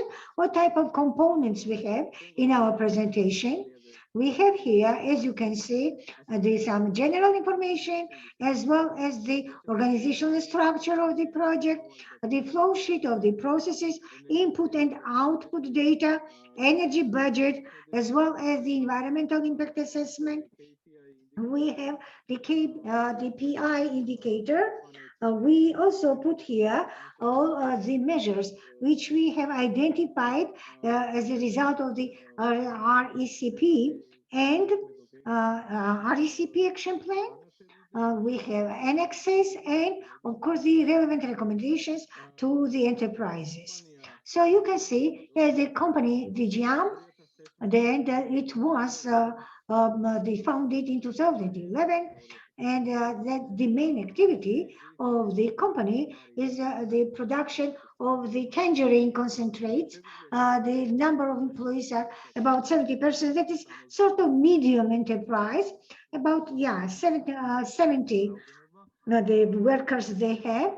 And the administrative office at the factory itself, it's in the city of Kobuleti, the Black Sea shore. The company owns the factory as well as some the storage facilities, warehouses, and some land. And the factory is operational from November to February because it depends on the harvest of tangerine or mandarin. In this photo, you can see the relevant structures. You can see here the auxiliary building, basic the facilities, and the boiler room. The organizational structure of the project is as follows here. So when we had the site visit, we had the communication with Mr. Midian Memarne, that he is the main or chief engineer of the establishment, and we also had the communication with there are three experts, I myself, Ivan Tabatadze, Georgi Gigirishvili, who provide the technical assistance, and now he is the lecturer at the Georgian Technical University, and Mr. Georgi Johadze, who provided the expertise from the financial point of view, and of course we jointly participated in this project. We also had Mr. Konstantin Barjadze from the Energy Efficiency Center and the lecturer Nodar Kemkhishvili from the Georgian Technical University. So this is the flow sheet, process flow sheet of this enterprise. And you can see here the flows, you can see here the processes. I just try to provide the simplified version. However, let me introduce the major steps of the performance here. First of all, they are washing the mandarin in the basin, and here they need electricity and water. As a result, they have the washed tangerine, washed mandarin. Then the washed mandarin goes to the grinding process just to peel it out. or cleaning. And again, they need water, and again, they need the electricity. Afterward, they receive the grinded mandarin, and as a waste, they have the skin of the mandarin and the used water. Afterwards, the mandarin, this grinded mandarin, they goes to the extractor of the juice extractor. It is cut into the pieces and crushed. And as a result from this process, we have the juice, which is not filtered. And in parallel, we also have the skin and pulp as a waste. And it is, of course, quite possible to collect them as a result of this process. The next process is the filtration of the process, filtering, and we have the filtered juice as well as the juice sediment. And then the filtered juice goes to the pasteurization tanks. That is the vacuum environment, which is heated up to 80 degrees, and then it is evaporated, and we receive the concentrate, the finished concentrate, where we have, of course, the relevant evaporated processes, and we also receive the evaporated water from the juice. The last one is the packaging of the concentrate in the sterile 200-liter bags, and we receive the finished product, and it is ready for transportation. So this is input and output data of the enterprise. We, of course, took here some average, some mean, the data here. You can see for the season, tone for season. Season is not written correctly, but it's okay. It's season. So 10,000 is the input, and output is 800 ton per season. For this, they need water, 13,500 liter, and of course output is the same as we spent. Now about the emissions, we tried to calculate the CO2 emission is about in accordance of the gas which they are using there in the enterprise. That is the energy budget of the enterprise. And here you can see the different, the electricity, the resources.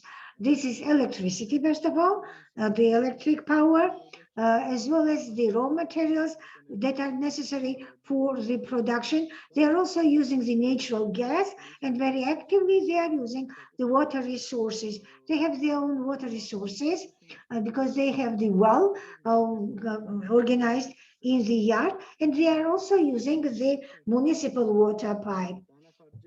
Now about some costs that you can see down there for the consumption. While being in the enterprise, we could not get the data with regard of the consumption as well as the costs, final costs. We don't know the final cost, but with regard of electricity. However, we know about gas, and it is about the 360,000 cubic meter per season. So if we convert it into lari, that is about the 300,000 lari.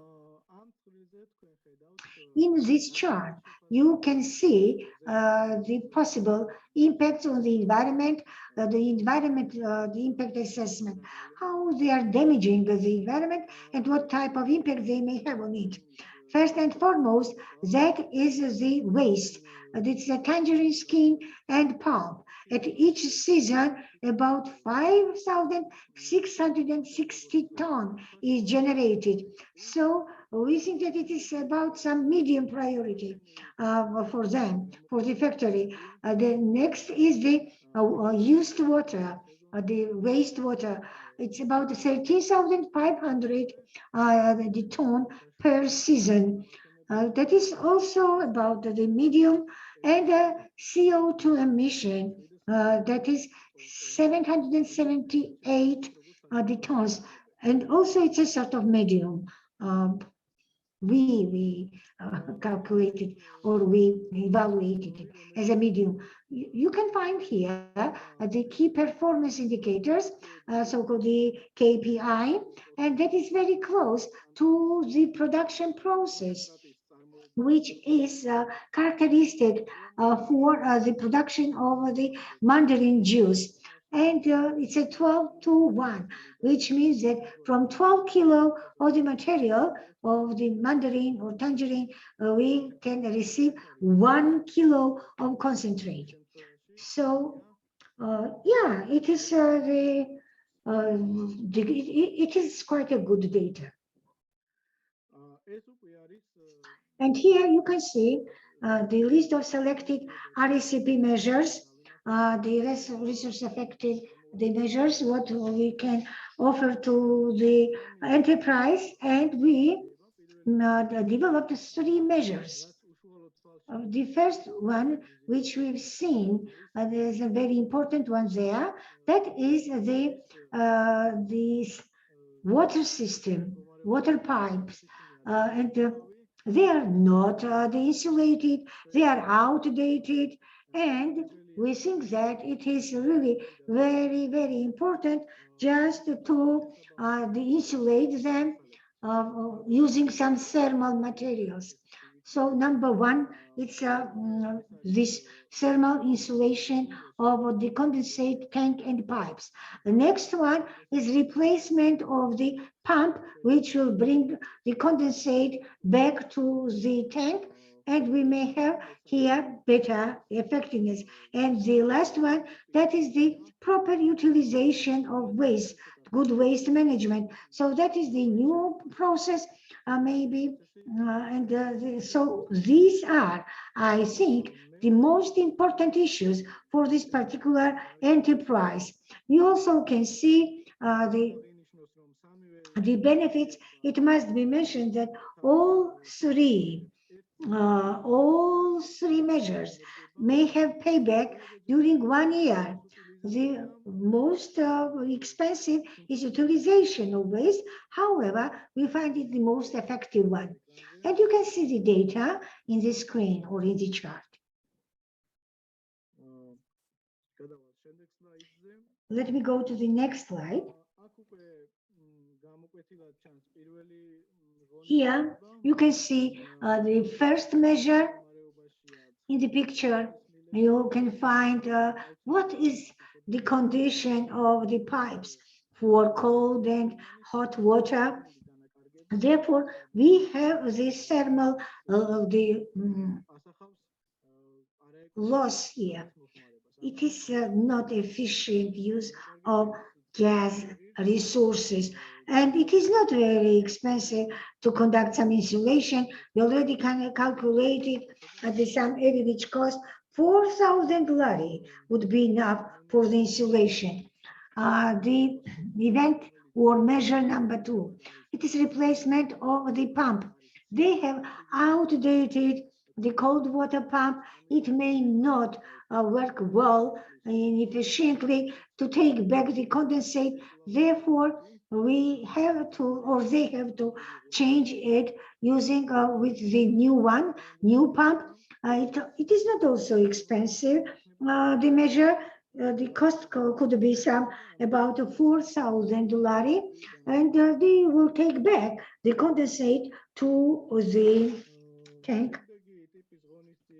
The next measure, it's theoretically we designed, of course, using the knowledge of our experts, that is the utilization of the waste, because they have a lot of waste in this enterprise.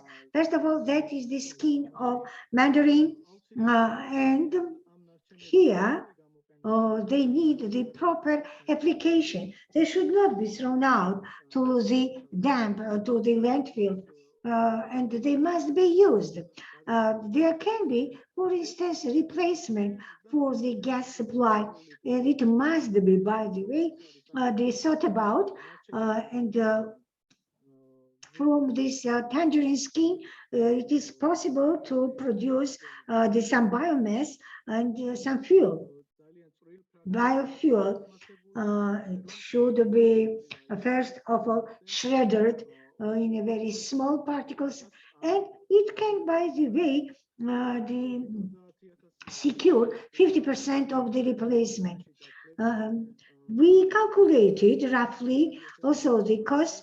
However, the cost will be paid back during the first season, and then it would be possible just to store this type of the fuel and use them for the next season. It's a huge amount. So this waste can be, by the way, applied or used during several seasons. I'm not going to complicate from the technical point of view. Here you can see the calculations.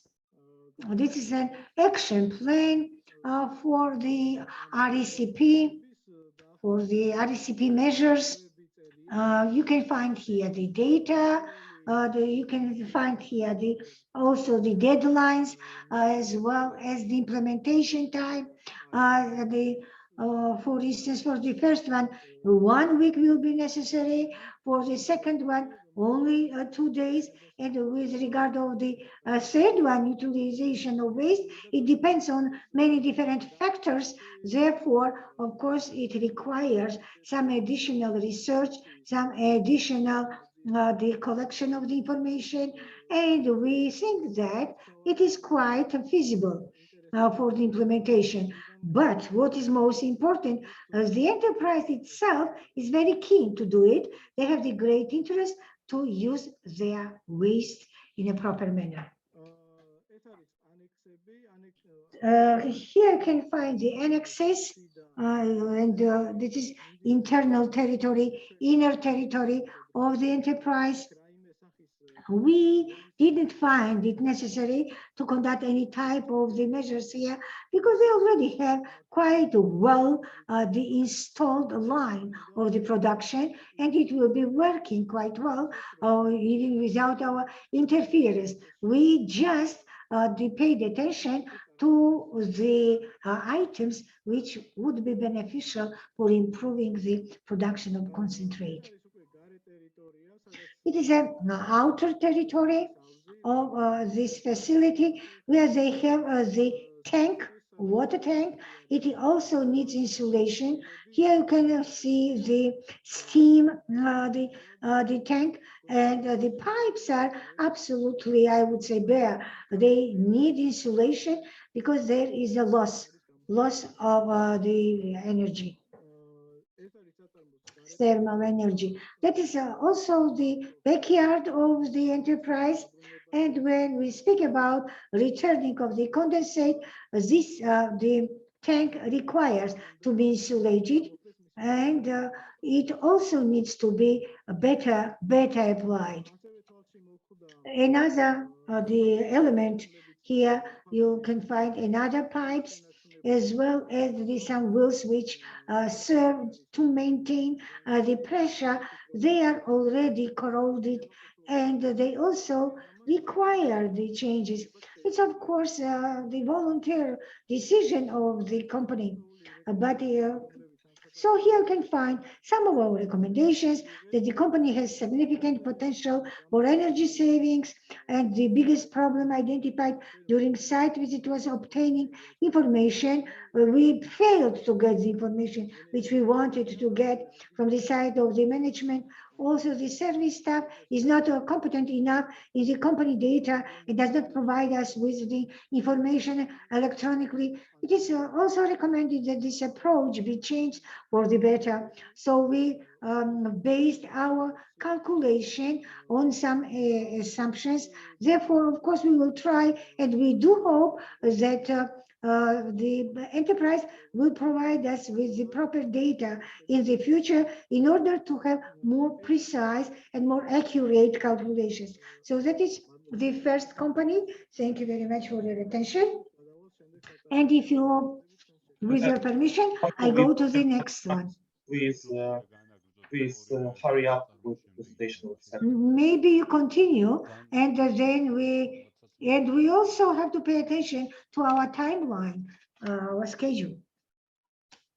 It was comment from Georgi.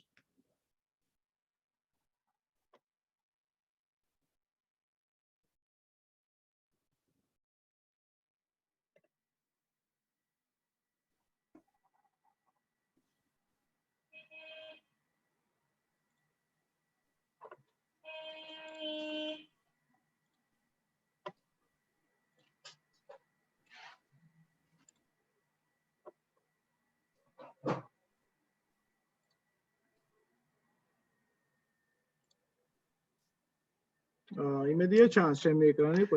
do hope that you can see my screen. Yes, yes. This is the Titani, the second company, and we have the same, let's say, the consequences for the content, the same content. That is in Chokhatauri, a district that is a small enterprise. And they are producing the plastic bags.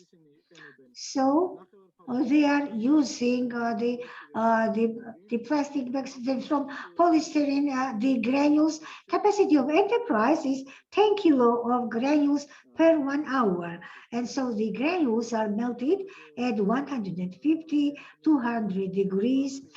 Technically, so they need here high temperature. They mentioned that some from 100 to 200 degrees, for which they are using 2 heaters. And the enterprise uses only electricity for their production line. And they are selling them to the bread factories, and annual production is about 87 tons.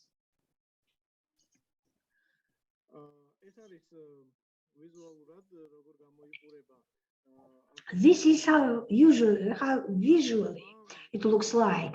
This company, they buy the granules, the polystyrene granule bags, then they add there some colors, and finally they receive the plastic bags. That is so-called LDP E type. The same applies here. It's organizational structure of the project. The same people were involved here also. And the director, Lasha Kalantadze, was our interlocutor there.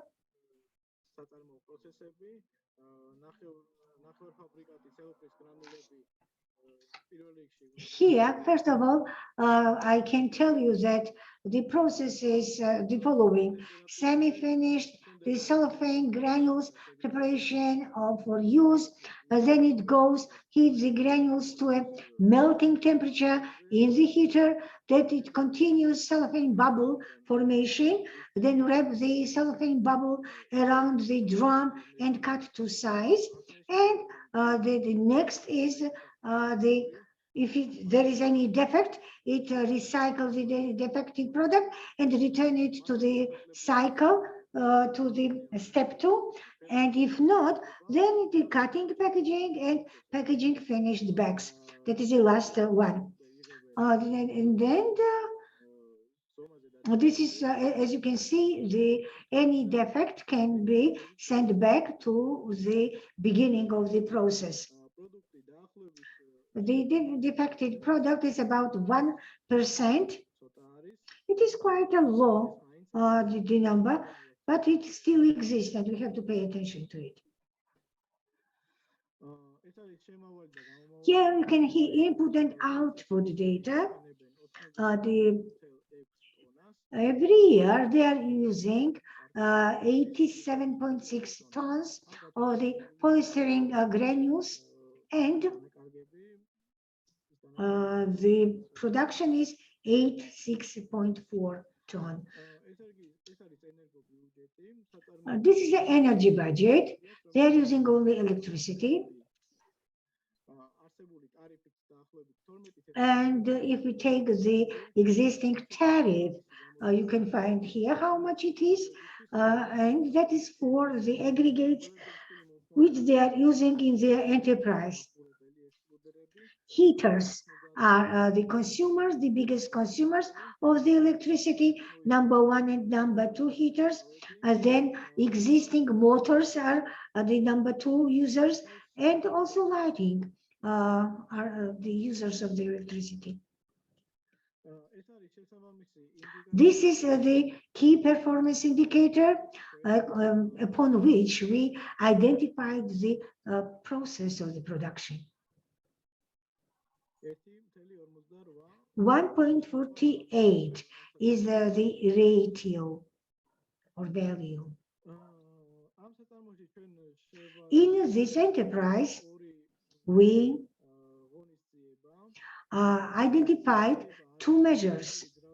First is the motor replacement of existing motors. However, this is not the measure which, let's say, or should be definitely implemented. But the most important is use of natural gas for preheating granules. That is more important, we would say. So that is about the first measure, replacement of the existing motors. Today, they have so-called IE1 type, the motors, they are less effective. Therefore, it is possible to increase this efficiency by replacing it with efficient IE4 engines, but it is quite costly, and payback period is also lengthy. But the next measure, that is, they use natural gas for preheating granules. And it is possible just to have some the extruder, additional extruder, the big consumption of heater in the enterprise can be installed granule, the preheating mechanism that will operation on natural gas and preheat the granules to the melting temperature. Therefore, it would be possible to have some preheating for the granules. But the gas tariff is lower rather than of the electricity. They may have some savings here. And the payback could take less than 1 year. Yes, less than 1 year. But implementation will be about 3,460 euro.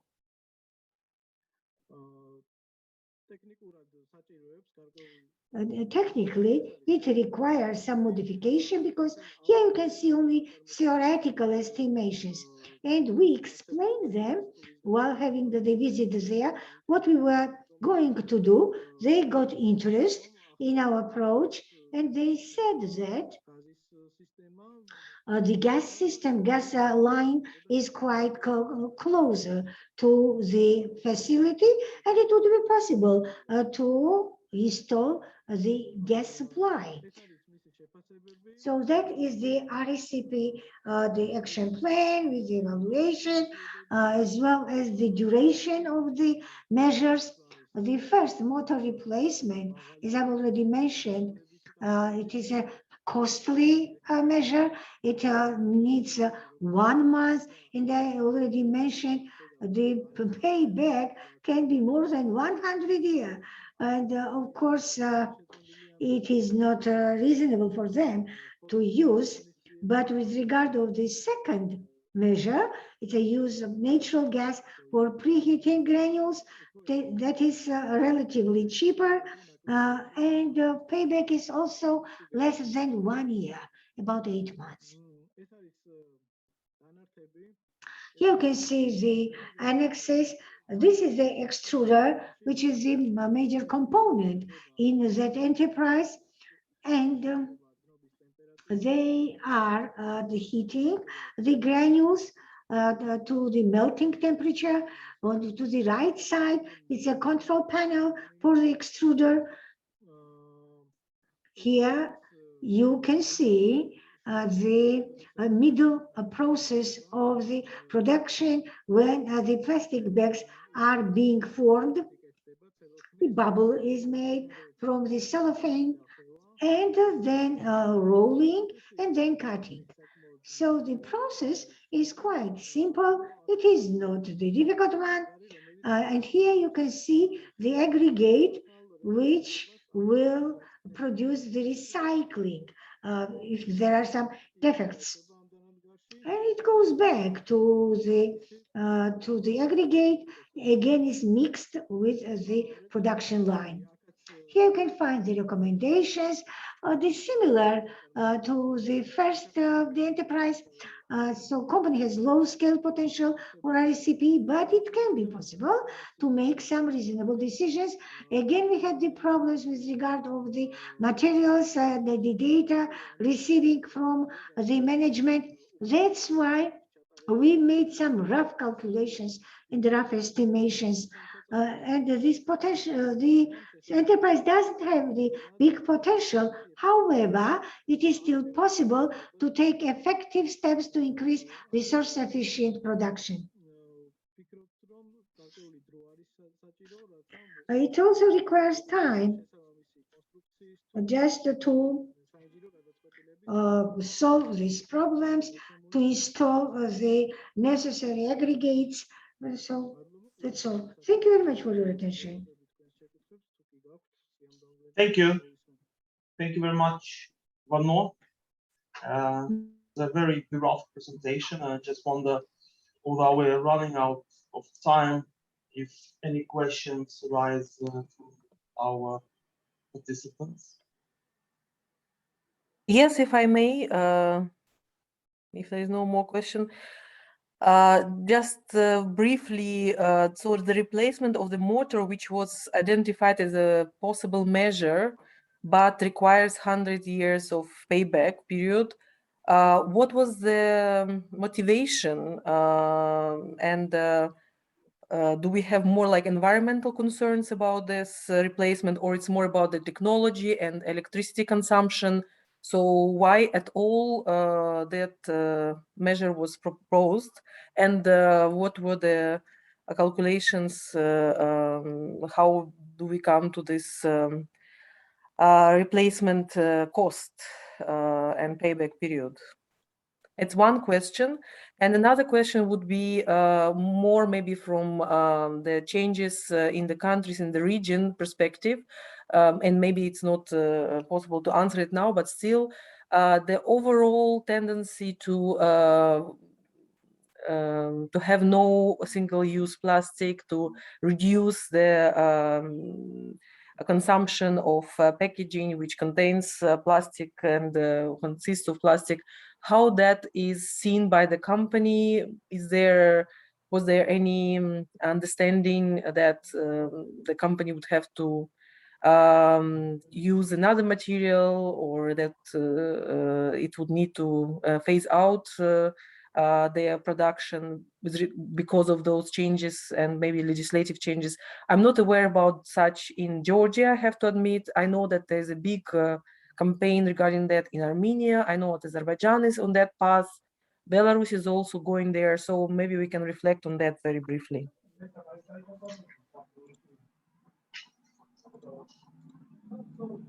Thank you.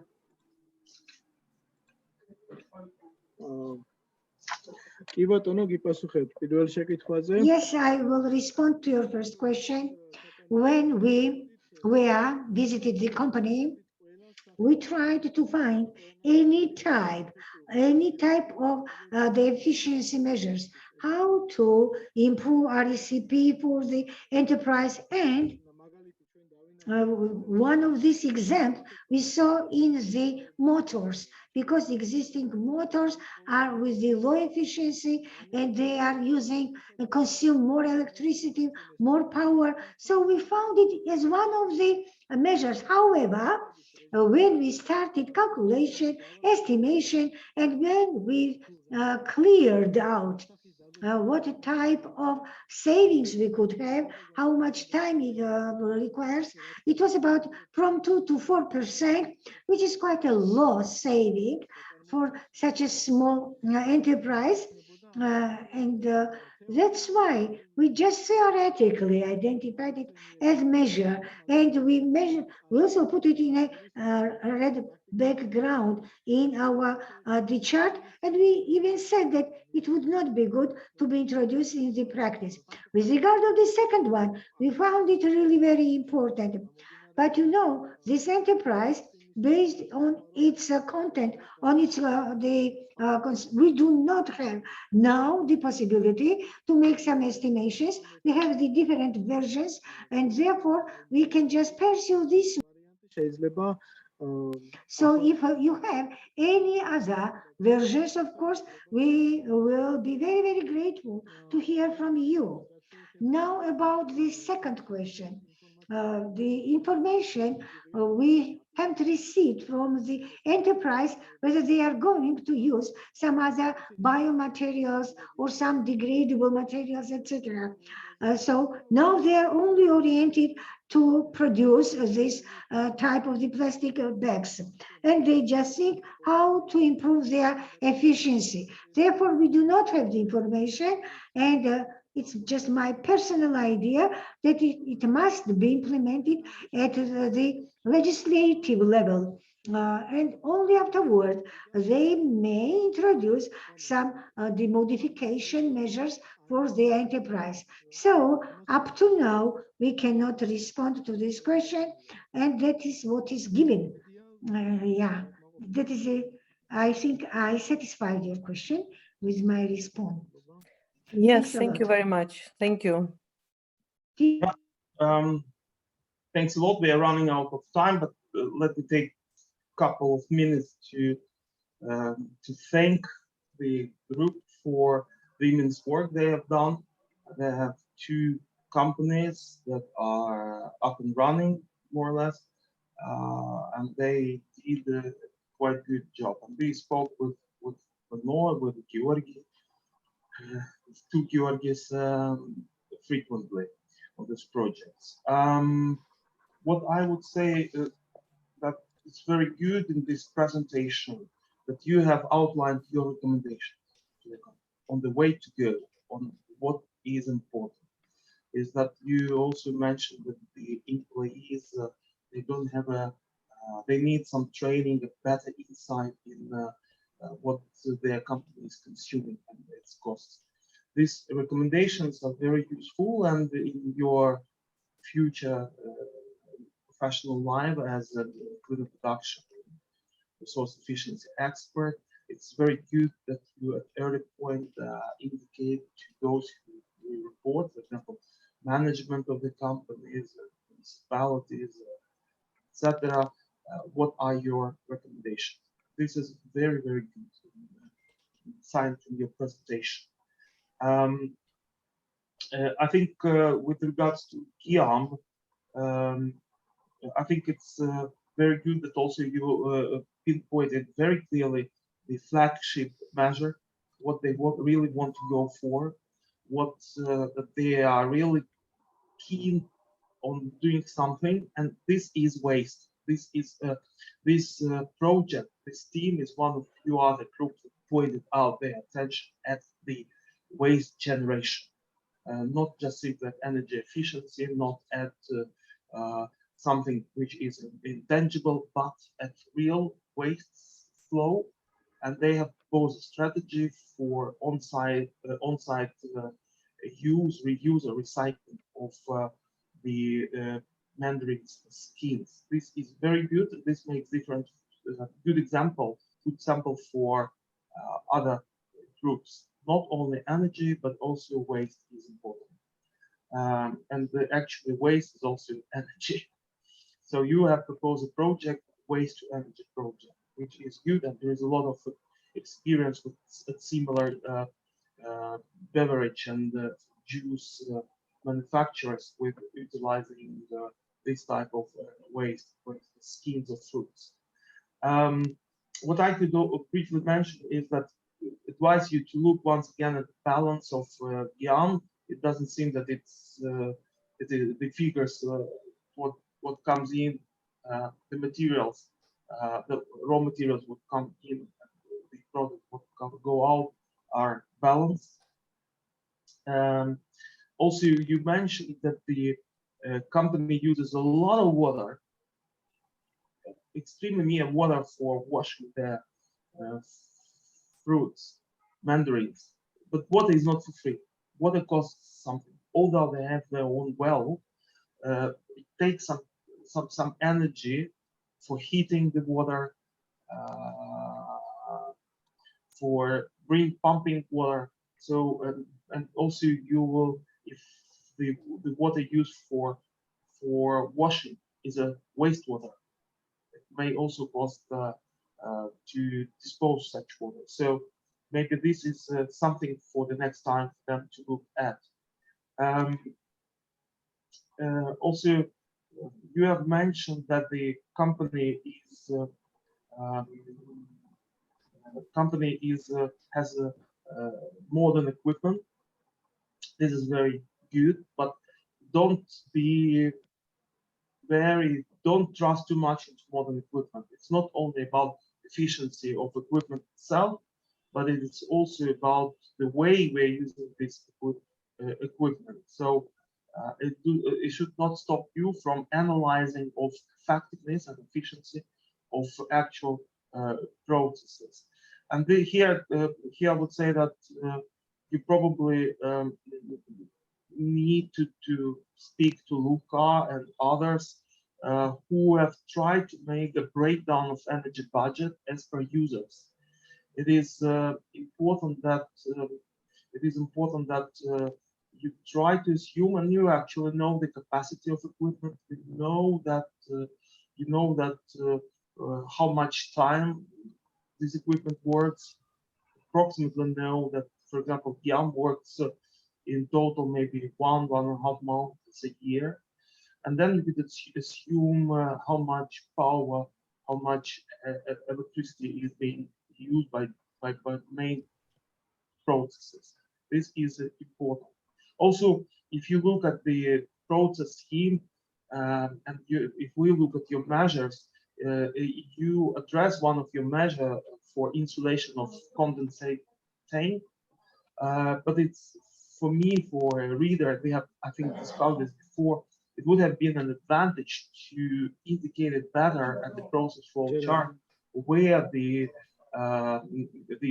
steam is being used, and I assume this is a pasteurizer, but it's better to not to assume, but know for sure.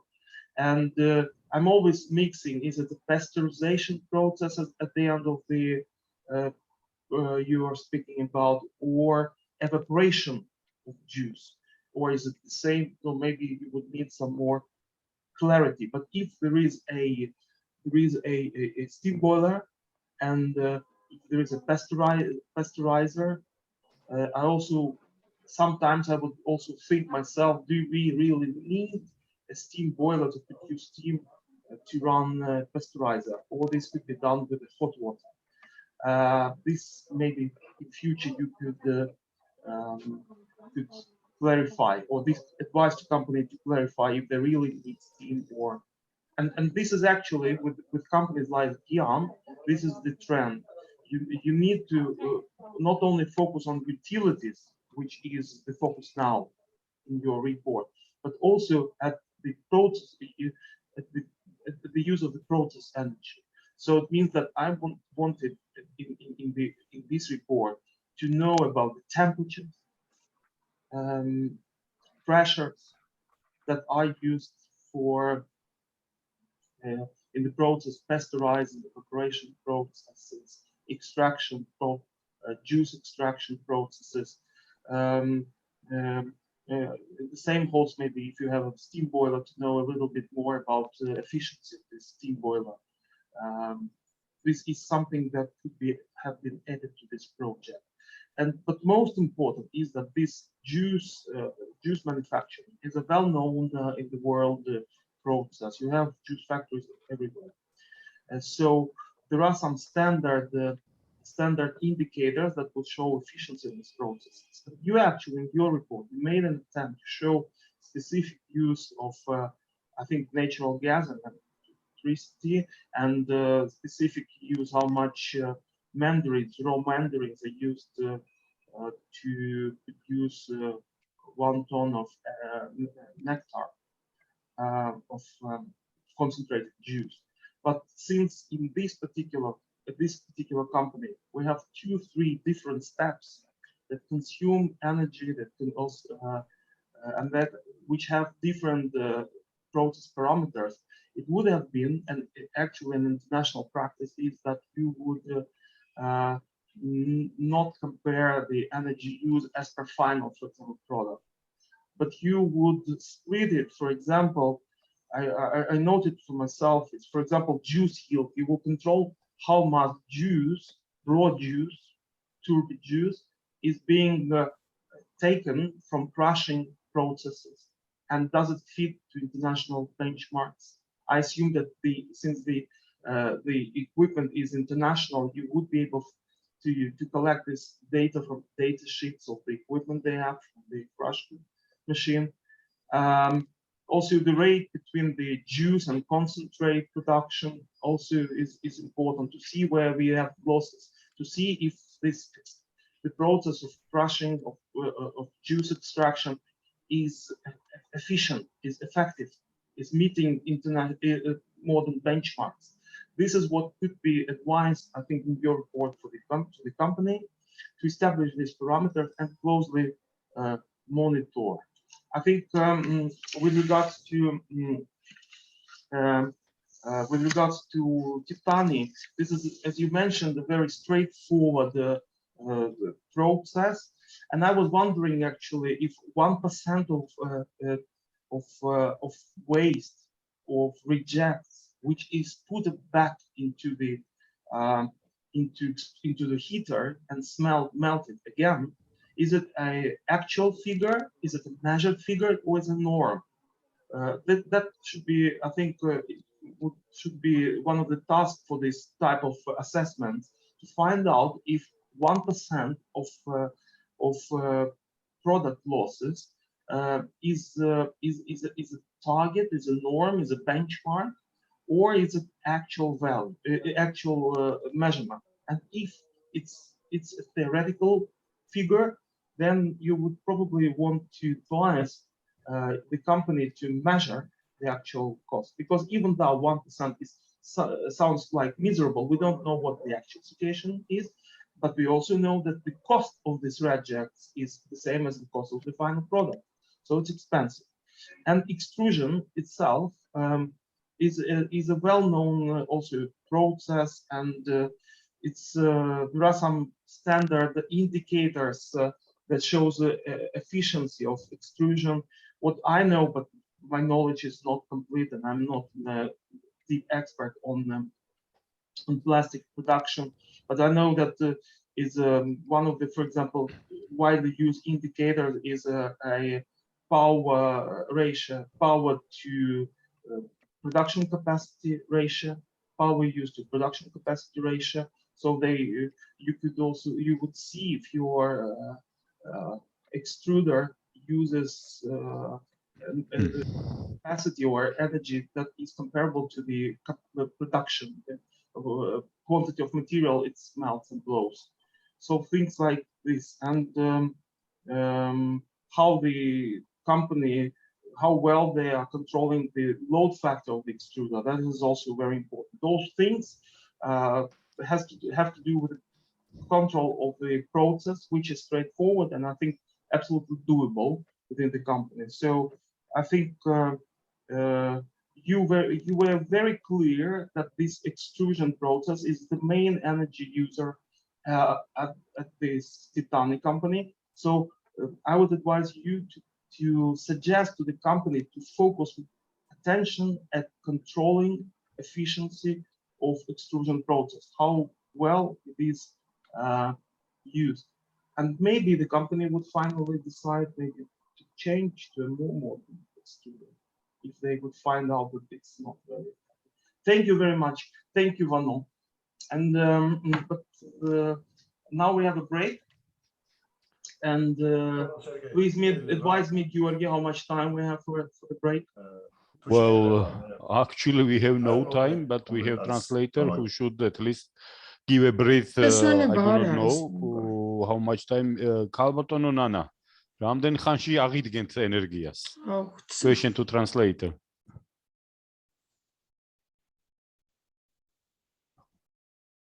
მეც სხვათა შორის.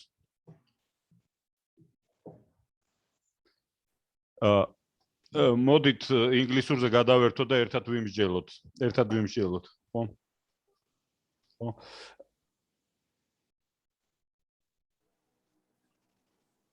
Kargit.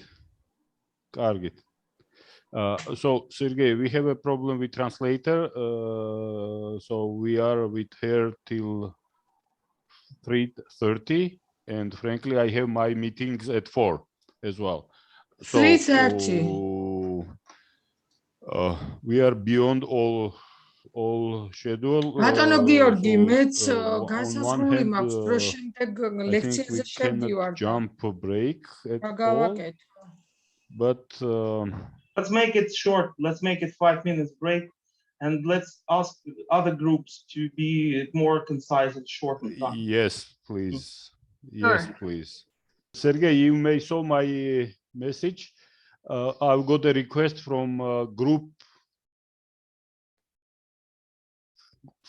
number 5 to start with them, and then group number 4 will follow. Okay. Because seems Natia Arabidze has have a lecture later on. So let's start from the group number 4, and it's already agreed with group number. Sorry, let's start from group number 4, and it's agreed with group number 5 or whatever. I'm confused, I think, but okay, let's start. Natia and Irina. Yes, and the Melita will follow after that. Okay, we will start right now.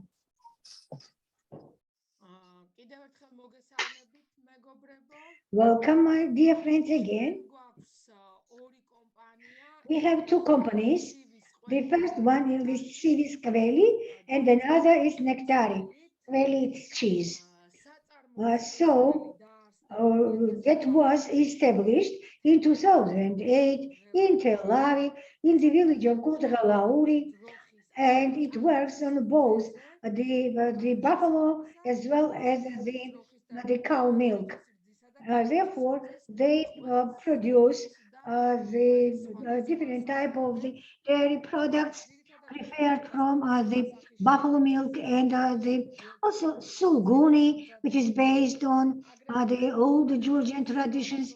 Also, they offer some Italian technology, so-called the sulgunella, with the name that is a sort of mozzarella. So there are about 25 people in the enterprise. Most of them are the dwellers of the village of Kudra, and the enterprise participates in producing. They also have some orders to organize the services for the tourists, for the organizing the events, where there is a testing of the cheese, as well as some master classes for the visitors. They participate in the exhibitions, in the competitions, in the charity events, which are quite often also organized by different embassies in Georgia. The company also, the company staff, is present at the different type of the trainings organized by the state. In a few words about the environmental policy and the grassroots condition of it. Unfortunately, currently, the company does not have the environmental protection policy in the cheese production, but when it comes to the management, they say that they plan to do it. However, it will take a certain time. So major process is concentrated at one place in the workshop or the facility. The area takes about 200 the square meters. They are producing fermented cheese. That depends on many different factors, the amount, etc., etc. So within the frame of the visit, we had the contact with the director as well as with the enterprise workers. When we had the first meeting, they were sort of skeptical. However, when we had the second visit, they were much more open and they expressed their readiness just to take into account the RECP measures. Here you can see the process. This is pasteurization, boiling, the cooling, and the storage. So as you can see, we have here some the return condensate to the boiler, the heating the water by using the hot serum. We also have some ferments which are necessary for the fermenting, and also it has the isolation or insulation from the outside, which is quite good. As you know, it is very important for maintaining the milk temperature. The process of the production is as follows. First and foremost, they buy the milk from the farmers because they do not have their own farm. In order to produce 1 kilo of cheese, they need about 9 liters of milk, and they are buying about 3-4 tons of milk. And of course, they produce the cheese. Now about the ingredients, what they need. That is, of course, milk. It is also salt, also the specific, the cutter, the acid, and the received product is different type of cheese, sulguni, and also so-called nadue. So they need 530,000 euro per year. They also need money for sugar, for vinegar, 139, and for the cutter, they need 39,000 euro. So they are producing 10,000 tons. Of course, the pandemic situation, they made some correction in their production, and they also need the sanitary water as well as the wastewater they have. They have their own well, and therefore they don't pay for the VAT for water. Energy consumption is 4,800 the euro, and the natural gas, that is more than 5,000 euro. We offered two energy efficient measures. First is the bringing back the condensate to the tank. And the Mr. Gagashvili, the plans to have their own farm. And here we can offer them also biogas, which will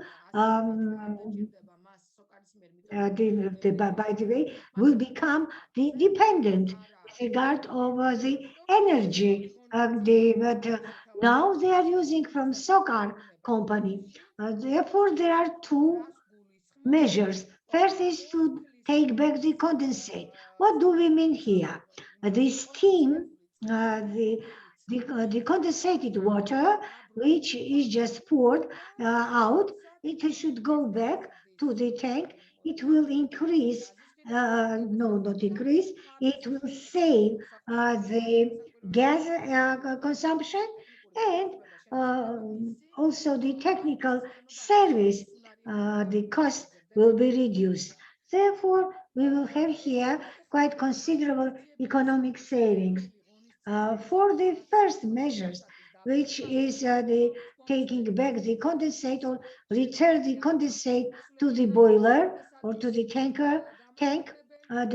Here, first of all, what we need it is not so expensive because we don't need any pipes here because we have the plastic pipes, and finally it can be only 530 euro. Also for the reservoir, the same amount of money, and the pump for the hot water. Finally, for this energy efficiency measure, we calculated about 530 euro. Another measure, that is the heating the water by using the hot serum. So here we need to mention that they are producing naduri. Therefore, after having naduri, that quite a hot serum, which is about a 90 degree, it is just the discharge. However, but mostly it is used for the cattle farm, but of course not 90 degree, yeah. But they can also use it, the serum, using the specific the pump. It can go to the special pipe which will be heated, and that heated water can be used finally for any type, like for cleaning or some any other purposes. So this measure is not also expensive either. So with regard of the economic saving during 1 year, maybe about 2060 euro. Now about emission of the CO2, it could be 4.5 tons per year. Investment about 560 euro, and the payback could be achieved during 4 months. So that is about 2 measures for civic value. Practically, we could not find any other possibility because the process of the cheese production is quite a simple process. And if this company will have its own farm, cattle farm, then of course we can also offer them the biogas equipment. So that is first company. And about second one, Elena will be speaking. Thank you very much. I would like to thank Mr. Nodar Karkashvili for his very important assistance. Thanks a lot.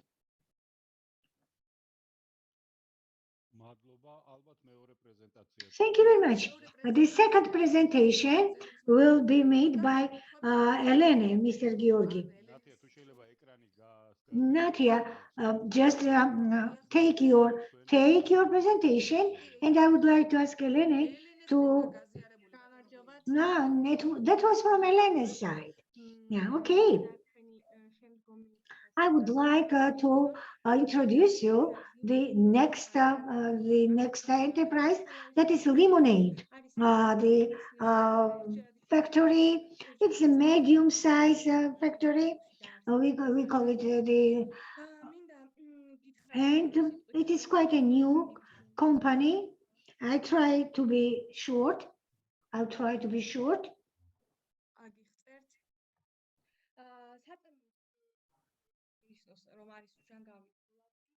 I'm sorry, I cannot hear her. So it is the electrification is totally completed there. And first of all, they of course would like themselves to lessen the non-desirable expenditures and the costs. So they do not have any environmental policy in the company. However, the management has the great interest to have the less pressure on the environment, and they are also ready to implement the necessary policies. Of course, that is really very important for them. They do not have a lot of ways there, either the lemonade, the workshop, or the workshop, the producing the plastic bottles. They are selling the polypropylene as not a polypropylene, the defected bottles. They are selling, by the way, for a lower price, but the polypropylene is used for the secondary consumption, secondary use. They need more than 6,000 tons of water per year. Therefore, they have their own well, and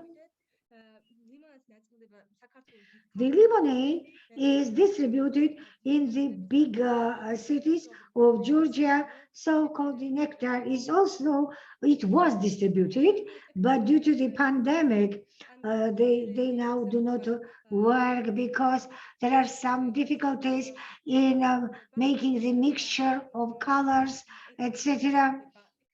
Because technologically the process consists of 8 stages, and the last one is of course the packaging and the storage and distribution. So the quality of the product depends on the ingredients. They receive some of the raw materials from Germany, including so-called nectar, and the aroma, the colors, as well as the lemon acid and the others.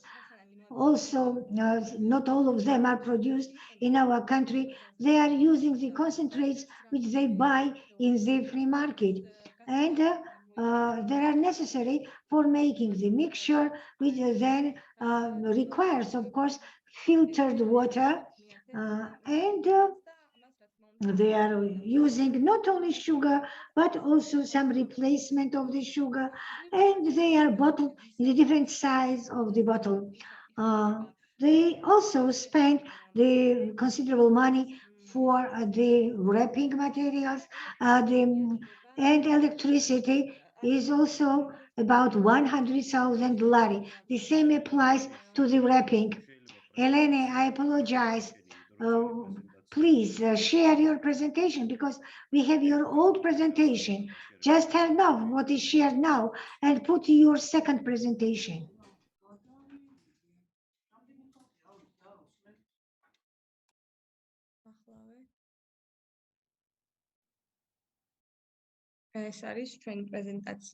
So this is our presentation. But I cannot see any presentation. Ara representation. Eleni, არა ჩანს, გააშიარე. No sharing.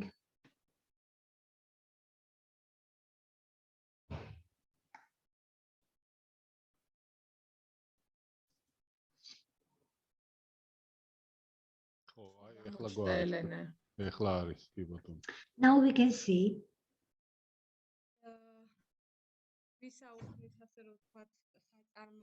So I already talked about the enterprise when it was established. So they have the enterprise has virtually no waste. They have LED the bulbs.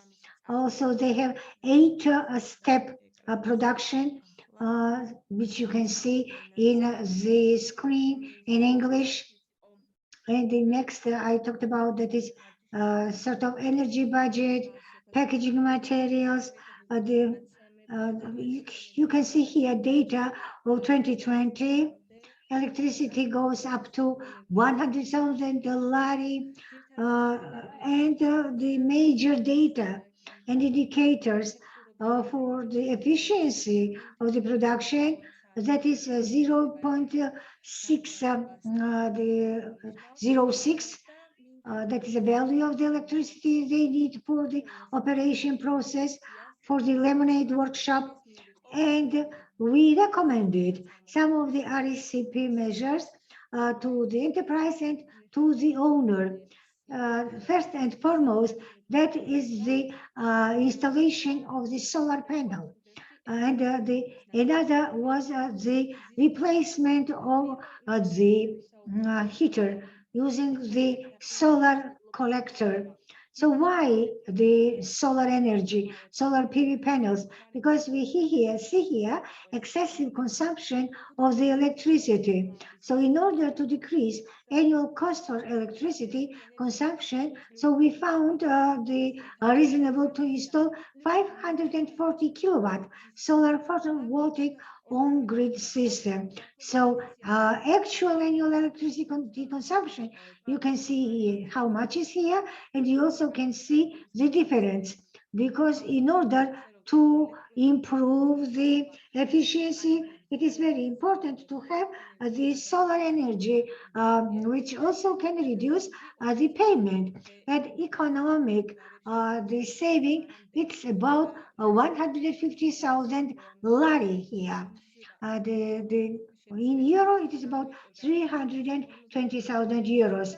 The reduction of the CO emission is about 47 tons per year. The investment necessary is also calculated here, and the payback would be some 8 years.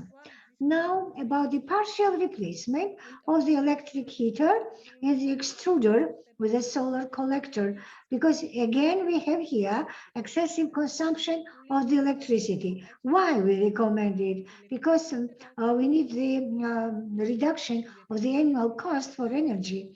It is recommended partial integrate into the extruder electric heater solar collector with vacuum tubes, which will preheat the plastic granules before general melting, and the heat carrier in solar heater circuit will be oil. Suggested measure will scientifically decrease power consumption. Here we speak about some technical feasibility evaluation, which could bring 60,000 lari as the saving, but annually about 48,000 kilowatt. So 50,000 lari economic saving is quite a considerable amount. In euro, about 5,000 euro. Also here, we took into account the reduction of the CO2 emission by 5 tons per year, more precisely 4.8, and the payback 2.4 years. Here you can see the saving catalog and the RECP measures, and finally, you can see savings in the chart. And I also would like to say a few words about the RECP action plan. I'm quite proud that Mr. David, who is the owner of the company, took on board our recommendation, and already they purchased on the basis of our recommendation the solar PV panels, and another during our cooperation, they had very active the exchange of the information. They accepted our recommendations, and now they just put in life our recommendations, as well as some measures identified by our team. Thank you very much. Thank you.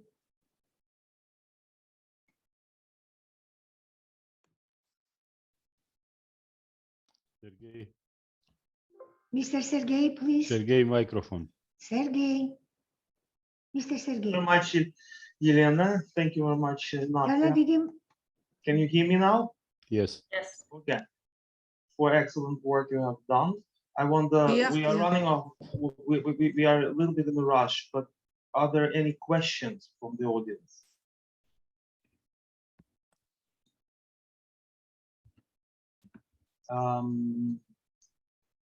I have myself a very brief question to Elena.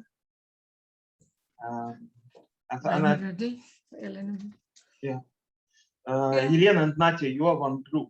You have proposed an interesting measure to put a solar heater, solar collector on a roof in a packaging department, and then to preheat the heat in the extrusion machine, I think, from the solar power, solar energy.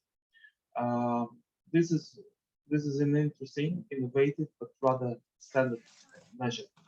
Would you think Civis Quelle, which is using electricity for heating water for washing their vessels, do you think they could also put a solar collector, solar panels on the roof, and reduce, if not avoid, using the power for heating water, not processing, just washing floors and vessels?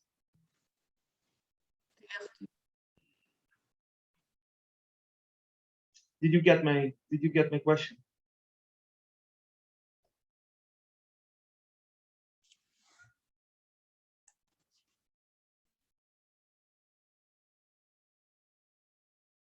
Yes, it will be the potable, almost potable water used for cleaning and washing the vessels, and of course not for the floor and any other facilities. Yeah, but it's warmed up now with electricity, as far as I remember. So could solar heating be an option as well, in addition to, for example, heat recovery from the wave, from the serum?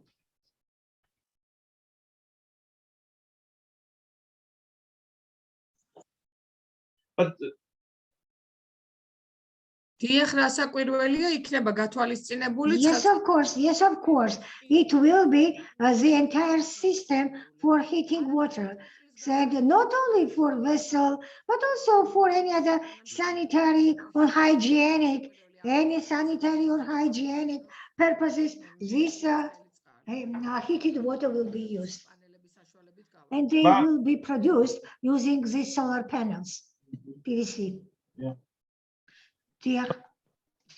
Thank you very much for this, for your great efforts to this project. And I have seen you have been working, your team, and I think it was a joint work, that you have proceeded a lot with Nectari company on the very last moment.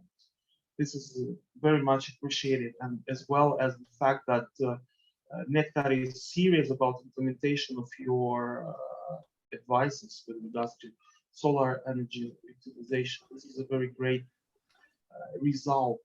I think this also suggests that it's a lot about communication between you and your fellow companies. You managed to present your work in the way that they understood the benefits of your work for themselves, and they would be then more motivated to take immediate decisions. And once you have shown them great environmental and economic results from your measures, the management is interested. Even though 8 years of payback is not a very short payback, but it's normal for it's okay for solar photovoltaics, and you manage to sell your measures to them. With regards to Thanks a lot. Thank you very much. Just a few words. We all are in a hurry. The first company, Civis Quelle, when we had the first meeting, they were quite skeptical. But when we had the second meeting, they were very open and even provided with the data. So they do not have maybe a lot of savings there, but everything starts from the minor. Everything starts from these small steps. So, of course, we are ready to implement and to help them those two measures which we identified there.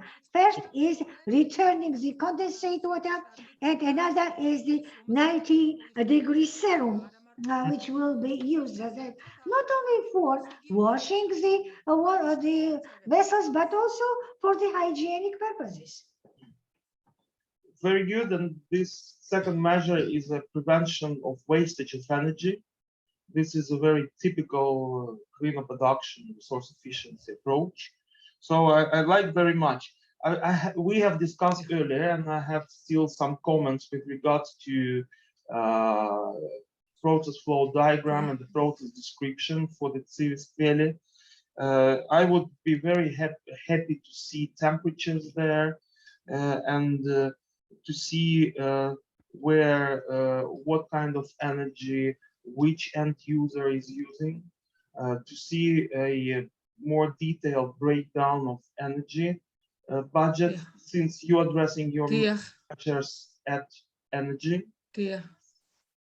And this is what we have discussed before. And but obviously this measure number 2, what I noted to myself, looks like El Dorado for them. They would save, according to your estimates, as much as 30% of their energy consumption. This needs to be verified, I think, because what capacities we have used for the baseline, maybe we overestimate, maybe we will not be always able to utilize the energy that will go through the heat recovery. This has to be more detailed, but in general, the feeling, the stomach feeling is that they're gonna get a lot of heat recovery measure. So yes, we agree with you, they say. Minor improvements of your report on Civis Quelle would be appreciated, but the overall results are very good. And maybe as the next step for Civis Quelle, for example, would be again to try to measure the energy consumption as per units, not as total. And also what I would have done myself as an expert, I would have done a balance of fat in this company. How much fat is used for the cheese production, how much goes down to the nadugi, and how much goes down further into the whey and serum. Thanks a lot. Thanks for your great efforts. And it's a very Madloba, Didi Madloba. Thanks a lot indeed. Thank you very much. Now time to Melita and the Yevtihi maybe to present their results, their work. Hello everyone, can you see our screen? Yep. Yeah, okay. Okay. Thank you very much. We will have to be very brief since we only have 15 minutes left for the 2 presentations, so I'll get going right away. Our team consisted of 3 members, me, the team leader, who kind of put everything together and organized the processes, and Mr. Abdehi Majavariani and Mr. Bonda Gegeshidze, who were more often the experts on the technical side and who took great participation in processing all the data and coming up with the solutions. So the first company that we have is GeoOrganics. The company was founded just 4 years ago, and they started their real operations only 3 years ago. And because of COVID, the operations have not really been very full and very complete. Therefore, we had some problems with data collection because the company itself didn't have, hasn't operated for enough period of time to have accumulated a certain amount and certain depths of the data. But we proceeded with whatever we had. So the company specializes in dried fruit production. They produce different types of fruits, so plums, apricots, peaches, apples, etc. And their production volume of dried fruits last year was 20 tons. And they're operating on electric dryers as well as the greenhouse type dryers out in the sun. And we tried to give them advice in both how to operate their electric dryers in a more efficient manner and how to try to switch maximum amount of production to the greenhouse type sun dryers, where obviously the production process consumes less energy and is less costly. So this is a little bit of what the company looks like. They have the room for manual fruit processing, where they peel and wash the fruits manually. Then they have the fruit blanching mechanism. They have two types of fruit dryers. The 3 and the 4 are the dryer chambers, and the 5th is the fruit blanching machine from another view. And they also have this condensate tank, picture 6, the yellow one, that stores that the water passes through this tank, that is then used for heat generation to deliver hot air to the dryers. And the second part is the greenhouse type dryers that are placed outside in the sun, as you can see. And they have 8 of these dryers currently operating. So the process flow goes a little bit like this diagram. At first, they clean the fruits manually, and there's also the water discharge at this stage because of the fruit needs to be washed. So the leftover products in this case are the fruit peels and seeds and etc. and dry water. Then then they dry the fruits, they blanch the fruits and place them in the electric dryers or the greenhouse gas type dryers. And there we have energy losses that come from electricity consumption and natural gas consumption. Then we have the packaging and storage stage, and also for some leftover products are used for producing jam, and that also requires the packaging and the storage stage. And at both stages, we have energy losses as well as material losses in terms of the discarded leftover parts of the fruit that is not useful for neither dried fruit production and nor jam production. And then they deliver the final products out to the environment. So the energy budget, these are very rough estimates, since, as I already mentioned, the company does not have very specific data themselves, so they couldn't really deliver anything to us that they themselves don't have. But the electricity consumption is approximately 260,000 kilowatts per hour annually, and the natural gas production is approximately 13,000 cubic meters. Most of this energy consumption is attributed to the electric dryers in the fruit drying process, but also some part of this energy is consumed initially in the peeling and the washing process, and some part of it is consumed in the end towards the packaging process. And their total energy budget goes roughly up to 100,000 lari per year. And we mostly focused on trying to reduce this energy consumption and make whatever energy is consumed more efficient at the drying process, so to say. So we identified 3 separate problems and thus delivered 3 separate solutions for this company. The first solution is regards to the drying chambers. These are, I will quickly show you the pictures 3 and 4. So there are the fruit is placed on the shelves, as you can see on picture 4, and then hot air is blown into these dryers to dry the fruits, and this is a process that consumes energy.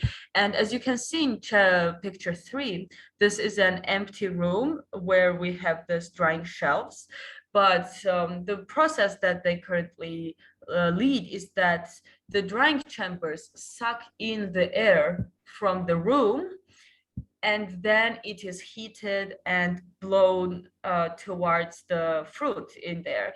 And the room temperature is on average 18 to 12 Celsius, but the heat that needs to be blown at the fruits inside the chambers is 60 to 70%. So when they take the room temperature air, they need to heat it up at roughly 50 Celsius for it to then be able to be blown at the fruits efficiently. So what they did is they placed a normal regular heater inside the room to heat up the air of the entire room to make it more useful for the drying process.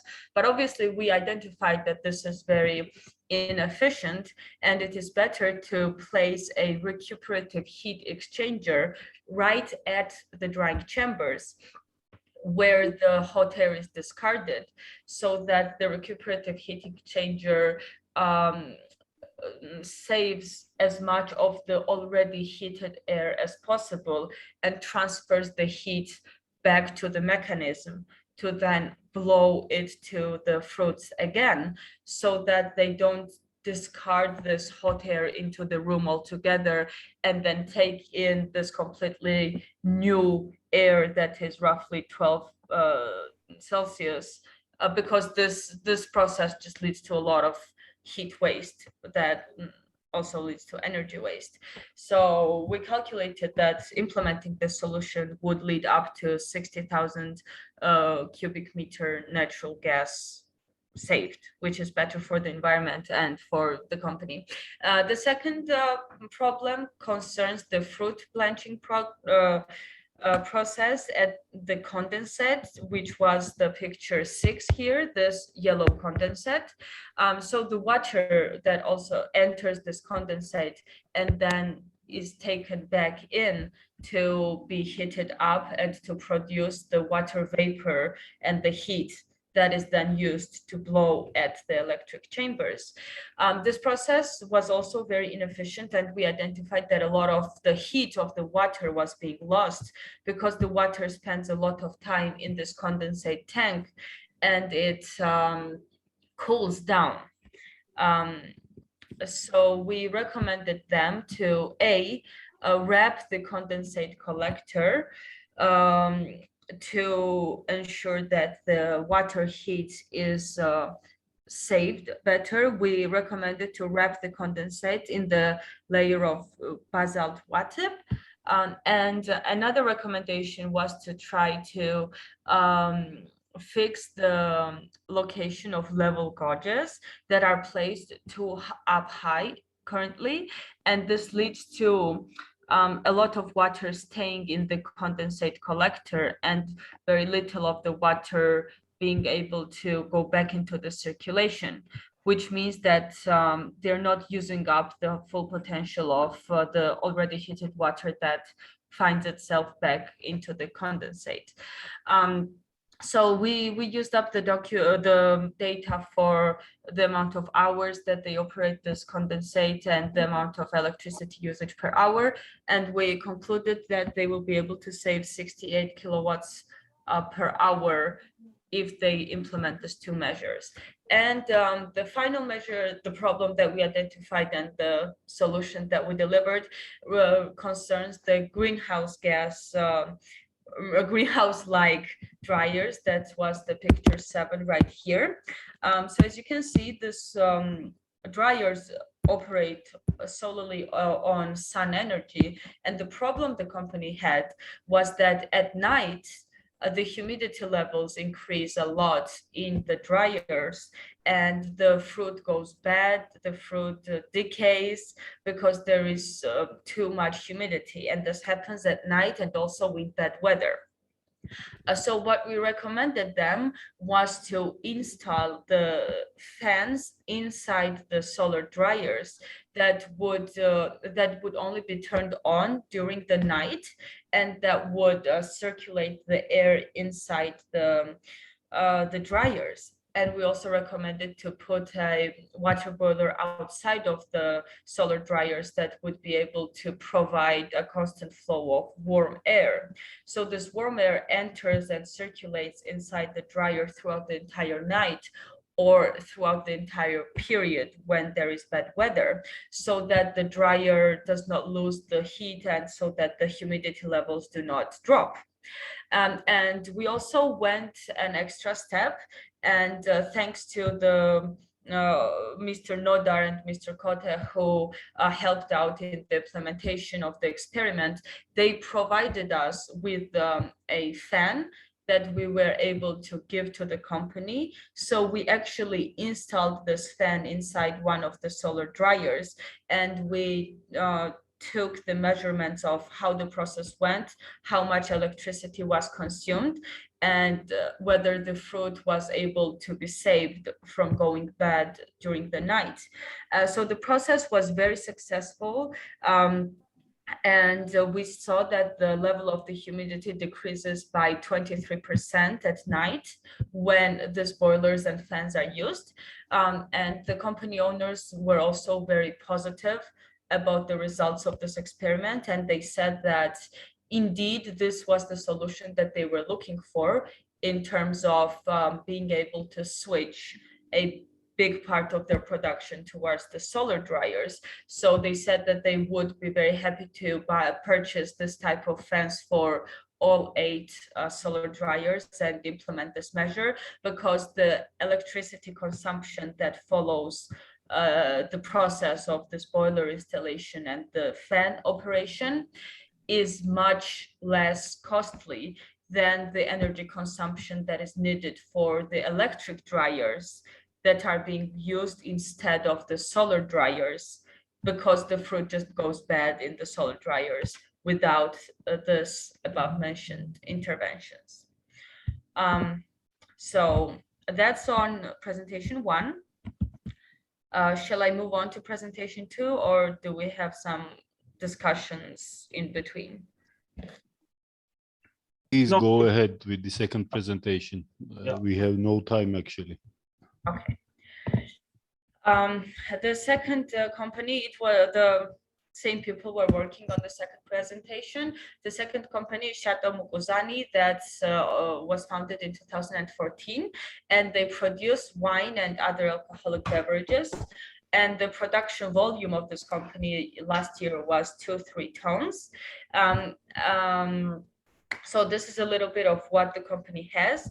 The first picture is wine reservoirs. The second one is the storage area of the grapes. The third one is the scaling area.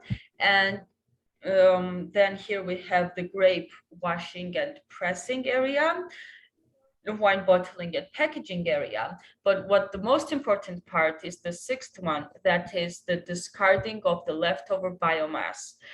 This was the main problem that was, oh, sorry, I should first talk about the process. So the process is quite simple. The company produces the grapes, then they crush the grapes, squeeze the grapes, boil them, convert them into the wine, and then they bottle the wine, and then it goes through the distillation of alcohol process, and depending on the type of the grapes that were processed, it either is bottled as wine or as other alcoholic beverage.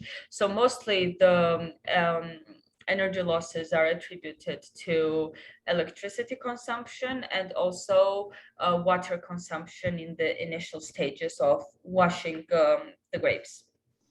The energy budget, these are also rough estimates, is 1,074,000 kilowatts and 310,000 cubic meters. And the overall energy budget is roughly 400,000 lari, which is quite a significant amount. So we were looking for the measures that could help the company decrease and shorten this massive energy budget that they have. And the company representatives themselves said that the main problem they have is with this picture 6, leftover biomass discussion. So when they squeeze the grapes and just bottle the wine, this, what you see on picture, oh, I'm sorry. Somebody shared the screen instead of me, I think. Okay, so the picture 6 that we see is the grape leftovers, and they are not able to discard these leftovers anywhere because according to Georgian law of waste management, you cannot discard these leftover grapes outside of the company territory. So these guys have been producing wine for 6 years, and for 6 years, this dry leftover biomass has been accumulating in their garden. So this obviously takes up space, and also they do not see this as a sustainable measure of dealing with the leftover biomass. So we offered the solution to use this leftover biomass as the substitutes for energy. So we offered a situation where they will have to prepare an area of 1,000 cubic meters and roof the area. And we also calculated that that would be roughly 200,000 lari. And they also have to purchase the shredding machinery that would prepare this leftover biomass and would turn it into a mass that they would be able to burn in order to generate energy. And this machinery is roughly 100,000 lari. And they would also need 3 additional workers who would be partaking in this shredding process and the operation of the biomass boiler and machinery. So they would take this leftover mass, they would burn it, and they would use the heat generated as a substitute for natural gas that they consume at a very high amount. We calculated that they would save annually 924,000 cubic meters of natural gas. And if we multiply that by the price of 1 cubic meter of natural gas, we see that their saving goes up to 1 million lari per year. So this is a very simple calculation that they need an upfront investment of 330,000 lari, 330,000 lari, and their savings in the first year is 1 million lari. So even if this calculations are a little bit optimistic, we see that the payback period, according to these calculations, is roughly a quarter of a year. But otherwise, it is certainly a very short payback period, and the company would be able to deal with the problem of just discarding this leftover mass and it accumulating constantly in their field, taking up space. They would solve that problem, and they would also save energy on natural gas that would also be good for the environment. So this is definitely a win-win situation for the company and for the environment. Thank you for your attention. Thank you, Mileti, for your excellent presentation, and thank you, group number 4, for the excellent job you have done. I think that we don't have time so much. So if I would have 1 minute, take 1 minute to 2 minutes to quickly comment on your work, I think I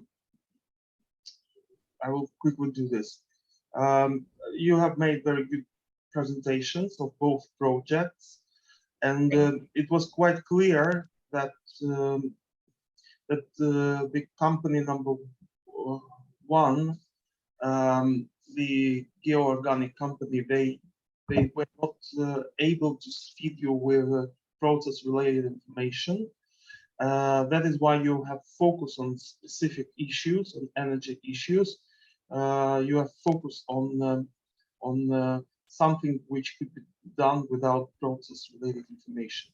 But it also suggests that the company engineering staff and possibly workflow will need some training and awareness raising, especially on monitoring, on energy monitoring, on calculating, assuming energy consumption of different steps, which is now not possible, very difficult to establish. So I would say that for that company, energy monitoring is a must.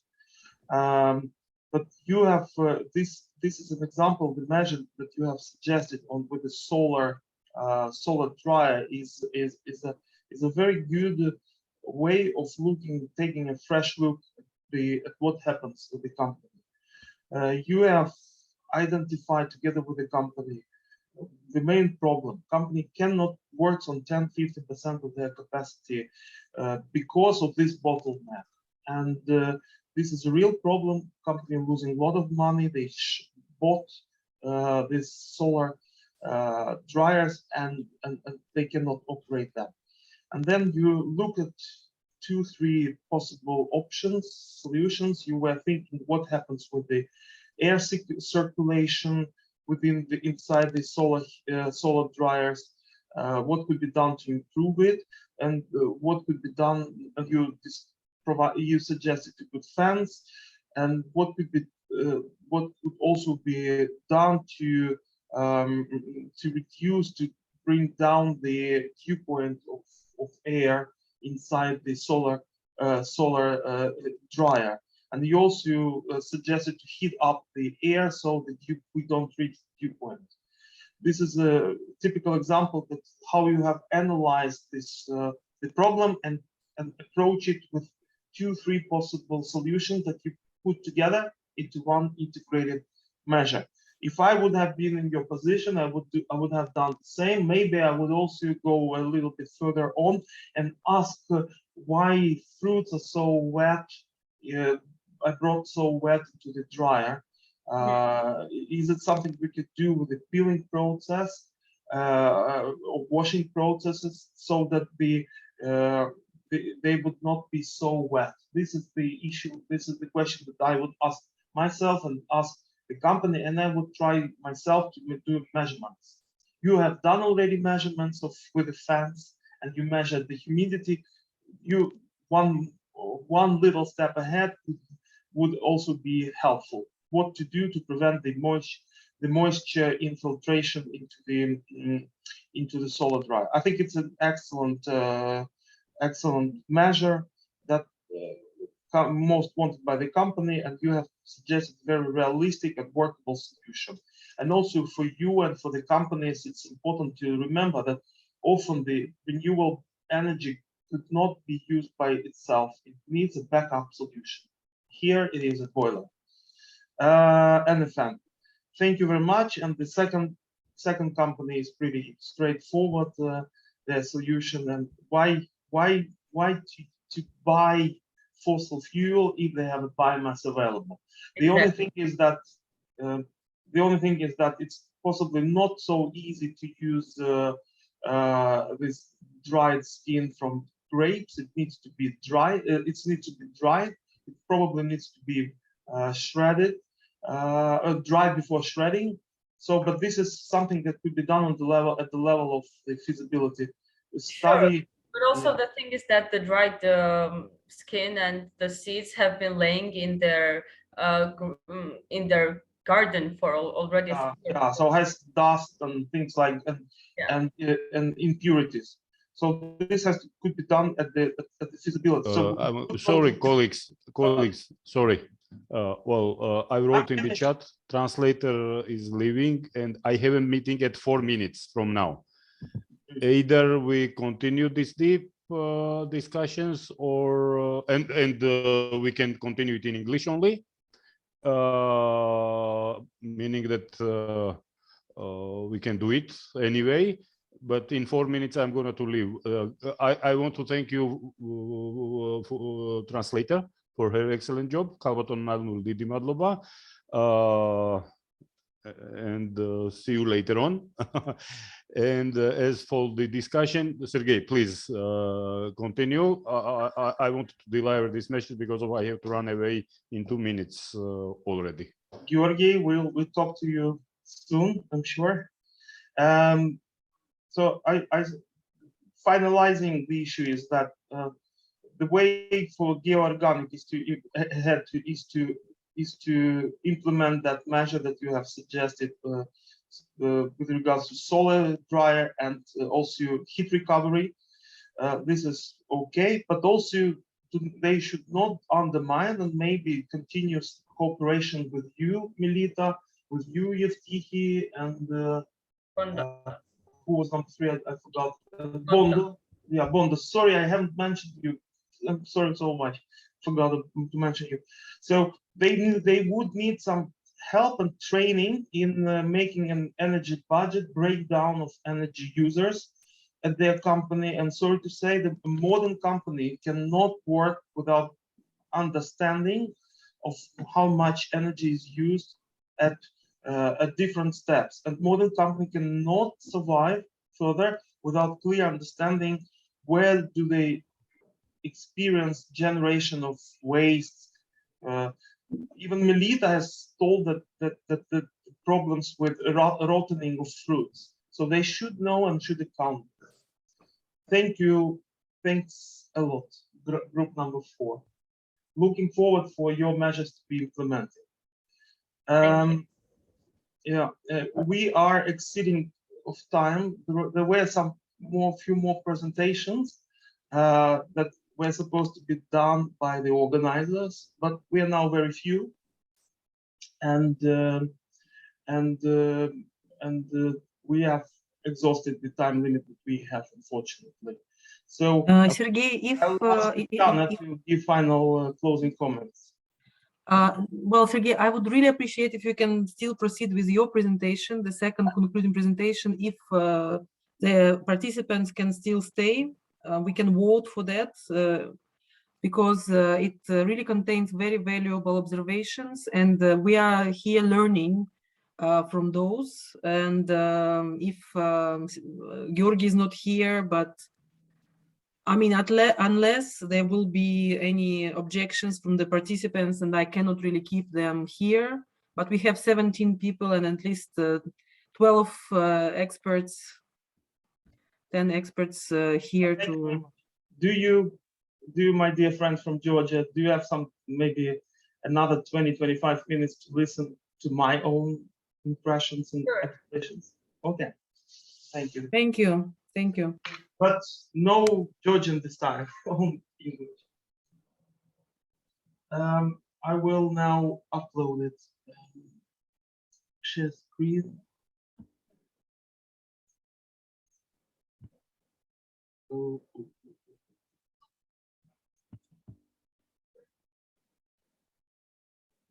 Could you see my presentation? Yes, yes.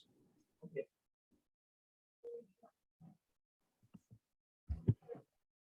Now you could. Okay, we could start.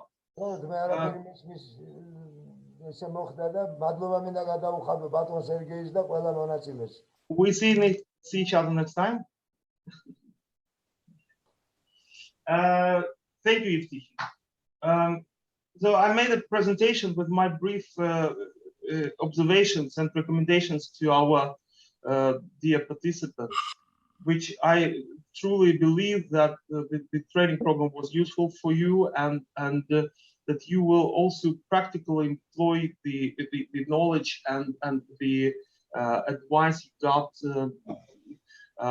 from the training program, and that you would find that, and your counterparts from private companies would find this methodology as a workable tool that could improve their environmental profile, but it could also save them lots of money. So I would say that at the beginning, that thank you very much to you all. We have noticed impressive progress during the last weeks. We have been working hard, both you and myself, but I think the results look much more mature. The reports look much more mature than before. And I wanted in my presentation quickly touch upon a few issues. And our training program and the preparation of the reports, assessment reports, had a few main aspects, angles. It was about communication between different parties involved. It was about ability to make a well-structured document, and finally, it was an ability to analyze production process in a structured and step-by-step coherent way. I will quickly describe my observations and suggestions, recommendations to you. We have had a serious issue in Georgia that several of the companies they work at reduced capacity or were standstill. So this has also had an impact on your ability to go through the production process and to observe actually what actually happens with the machineries, how people are working, and things like this. But we also noticed that over the time, the interest from the companies has evolved. We asked them to take part in the first session. Some of the company representatives popped up during the first seminar. But then they disappeared or lost their interest. But finally, we see now from your report that companies revert to their initial, they gain an interest in your work. And I think it's a very good sign that your work was not useless for them. But in your reports, you have mentioned that a company was not actively working together with you, or that it was not impossible to collect information while not being on the company visit, but not visiting the production facilities themselves. This has been reflected in several assessment reports as an excuse to why some parts of the assessment were left blank or were underdeveloped. But here, what is important, this is what I face myself in my practical project life, but you also would face in your further work as specialists, is that working with companies is not easy. It requires a significant experience, and it is very, very important to motivate them to be an active partner, because a lot depends on their proactive position. If they are doing nothing, you have very little information to analyze. If they are proactive, they will share with you their information, but they will also share their ideas. Many of them would be very valuable. And I think what we could do probably much better next time is to do some kind of have a proper strategy towards motivating our counterpart companies towards engaging them in the cleaner production process itself. Companies simply cannot sit and wait for almost a year for results. They are expecting to be informed on the progress. They would probably appreciate to receive an action plan, a work plan, where they will get some role, some tasks, and they would also know how they will communicate with you, how they will get information or first realize of the first results. So, and you by preparing such plans, some strategies, those strategies, you will also show yourself as an experienced advisor to the company that can manage things in a highly professional way. We tried to touch upon this during the first session, but I think this is something we have to learn more and to not to undermine in future. We need to have some sort of plan for how we distribute information to the company and receive information from them, acknowledge them on your findings, and encourage them to participate. I also think that what we could have done probably next time, and what I would advise you, as soon as you found a measure, found an opportunity area, maybe after the first session, yet maybe in April, it would have been an advantage for us to prepare a brief document, half-page document, short report with first findings and present them to the companies. This would be a great motivator, I believe, and this is my experience. I think ideally it would have been an advantage if your recipe reports would be presented or will be handed over to the companies, and so that they would also be able to read your have something in written from your work. And if this is so, please take care that your report looks professional. And here at the slide I have outlined once again what I believe is a good and professional looking report. It is very important that they trust you, and outlook of your document, of your main output from the program, is an important sign for them that they could trust you as experts. It means that you have cleaned your report from mistakes and misspellings. It means that it's good that you would have some kind of a summary and obviously recommendations, as soon as and that you will show how you have arrived at certain recommendations, and you show more in a clear way the way you have calculated investments and savings. This is what their core and intrinsic interest. Try to further work on the content of your report, clean it. You have got recommendations both from international trainers and from the national trainers. Try to incorporate them and make sure that your reports are clear, concise, and free from childish mistakes. But I would like to show you that the significant progress has been attained. You see a clip from one of the reports. Yet a few weeks ago, we haven't had any breakdown of energy consumers. And we have discovered that this is possible. We also pointed out that experience of another group, that they have made an assumption of energy end users. So we clarified why this is important.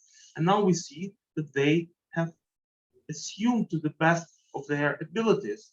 And to have something, maybe there would be plus minus 25–30% accuracy, but you will be able to show your calculation to your companies, and they would give you some hints how could you make them more accurate.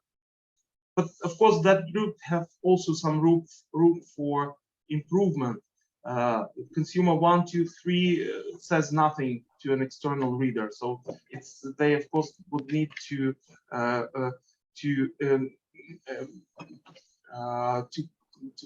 show append real names, real titles of equipment. You have done many of you have done clear statements, good clear statements.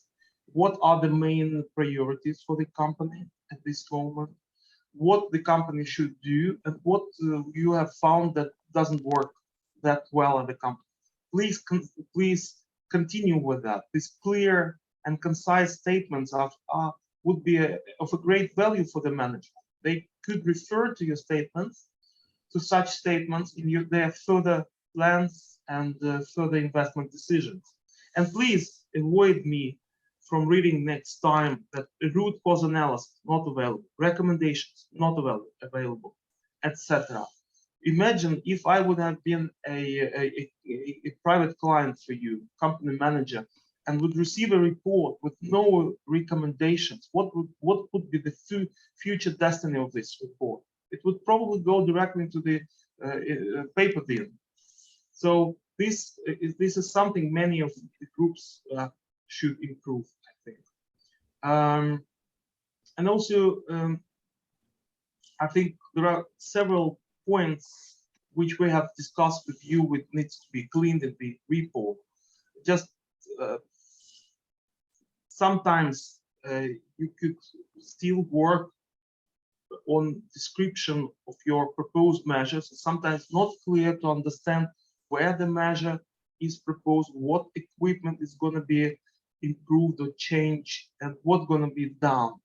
What is the baseline? Sometimes it's not clear if you have been used the total capacity of the company, power, for example, capacity, or gas consumption or capacity of the company, or you took into account the present production output, that they're working at the low capacity. Was not clear from all the reports. You see that the cost savings per lari per hour, they would not impress me. They would not impress your future client either. Just hour is not the time of period we would assume our savings and investments. Try to make it as usual per year. Also, this is one of the tables where you show the try to show the breakdown of your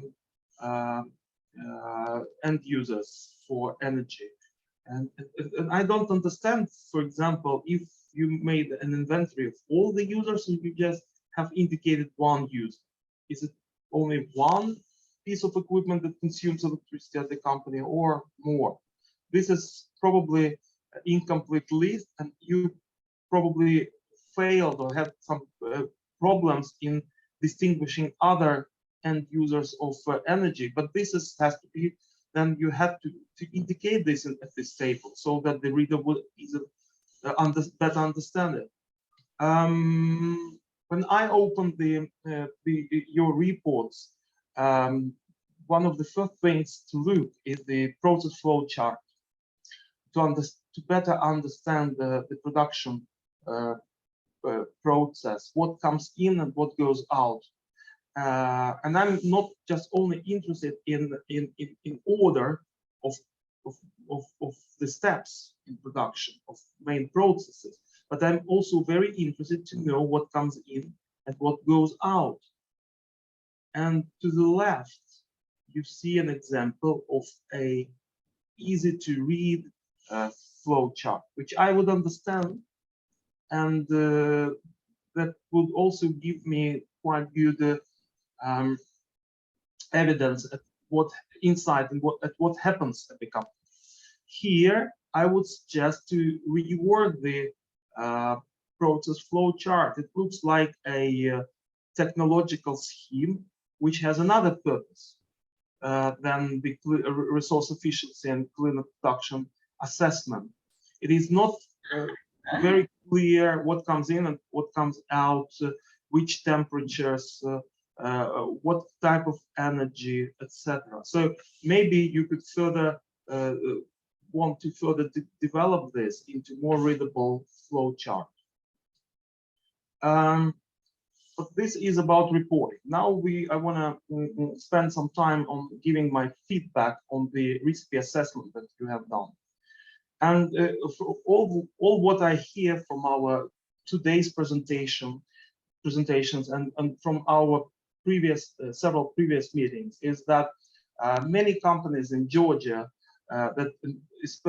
including those that we have been working with, they don't work on full capacity. They experience a decrease in production that has some consequences for their efficiency. I also noticed that next to all groups focus at energy. I also noticed that not always it is possible for myself, and I also suspect also for the participants, for the groups, to distinguish between actually measured performance and norms, what should be, and recipes. What I also noticed that some of the groups, they really were successful in taking a fresh look at the companies. The companies themselves probably thought about this, that something is a problem, but we're not ready to realize the extent of savings that they could receive. So, and I will give some examples. The companies that we have heard, some of the companies work at 10–15% of their capacity. One of the companies that work maybe 1–1.5 months a year. A number of companies, they stand still and work from time to time, so it's a batch production. And what does it mean in reality? In reality, it means that their utilities are working on a low capacity compared to initially designed, that machinery buildings are not used efficiently as wanted, and also it also means that production planning could be an issue for them. If to make sure that a number of stoppages in their operation is as minimum as possible. It is much better to plan better their production process, to accumulate some raw materials on the storage, and then to put a larger batch into the production, rather than working on very small batches and starting on and stopping down production processes. This is an issue in such companies that I, as an external expert and auditor, would take in account while looking at the efficiency of their production processes. But also, when we come up with certain measures, I would also ask myself, what is the baseline for my measures? What kind of production capacity, energy consumption, water use should I look at? Should it be reflected with so-called business as usual conditions, business as normal, or I should take as a baseline the year 2020, which was a lockdown year, and many companies have been working on reduced capacity.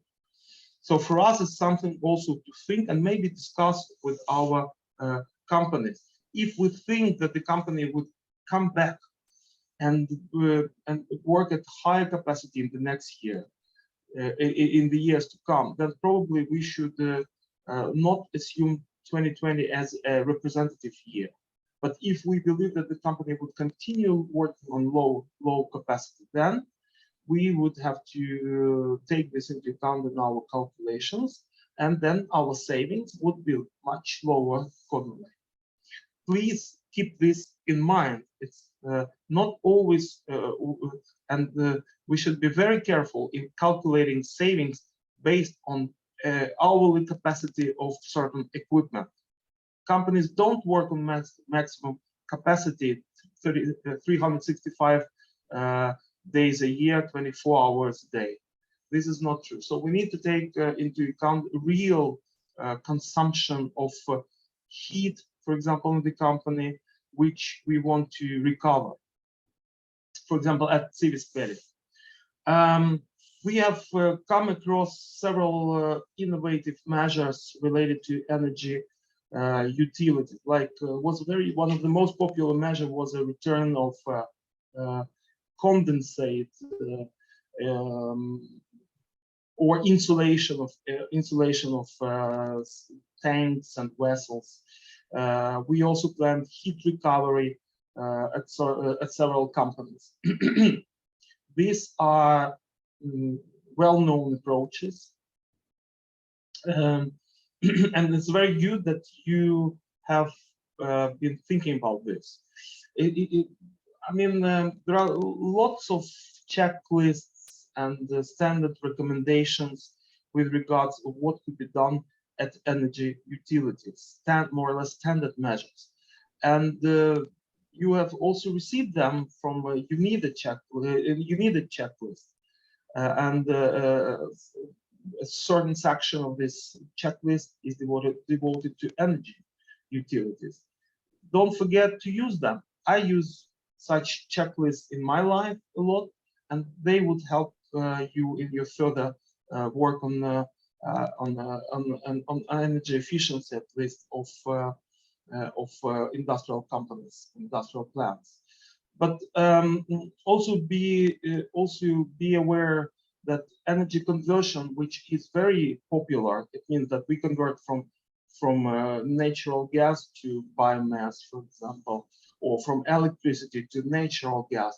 It's not always the first, should not be always the first choice, because in the so-called energy ladder or energy pyramid, use of alternative source of energy is always is thought as a last point of agenda, is the lowest in hierarchy. It's often most expensive measures, and it takes time to implement. They are technically often complicated and not that feasible. There are several measures, several approaches that you should try and test at your companies at the beginning. You see that, for example, the heat recovery is also not at the first place. First place, you should think yourself, you should ask yourself, you should ask the company, are we doing useful work?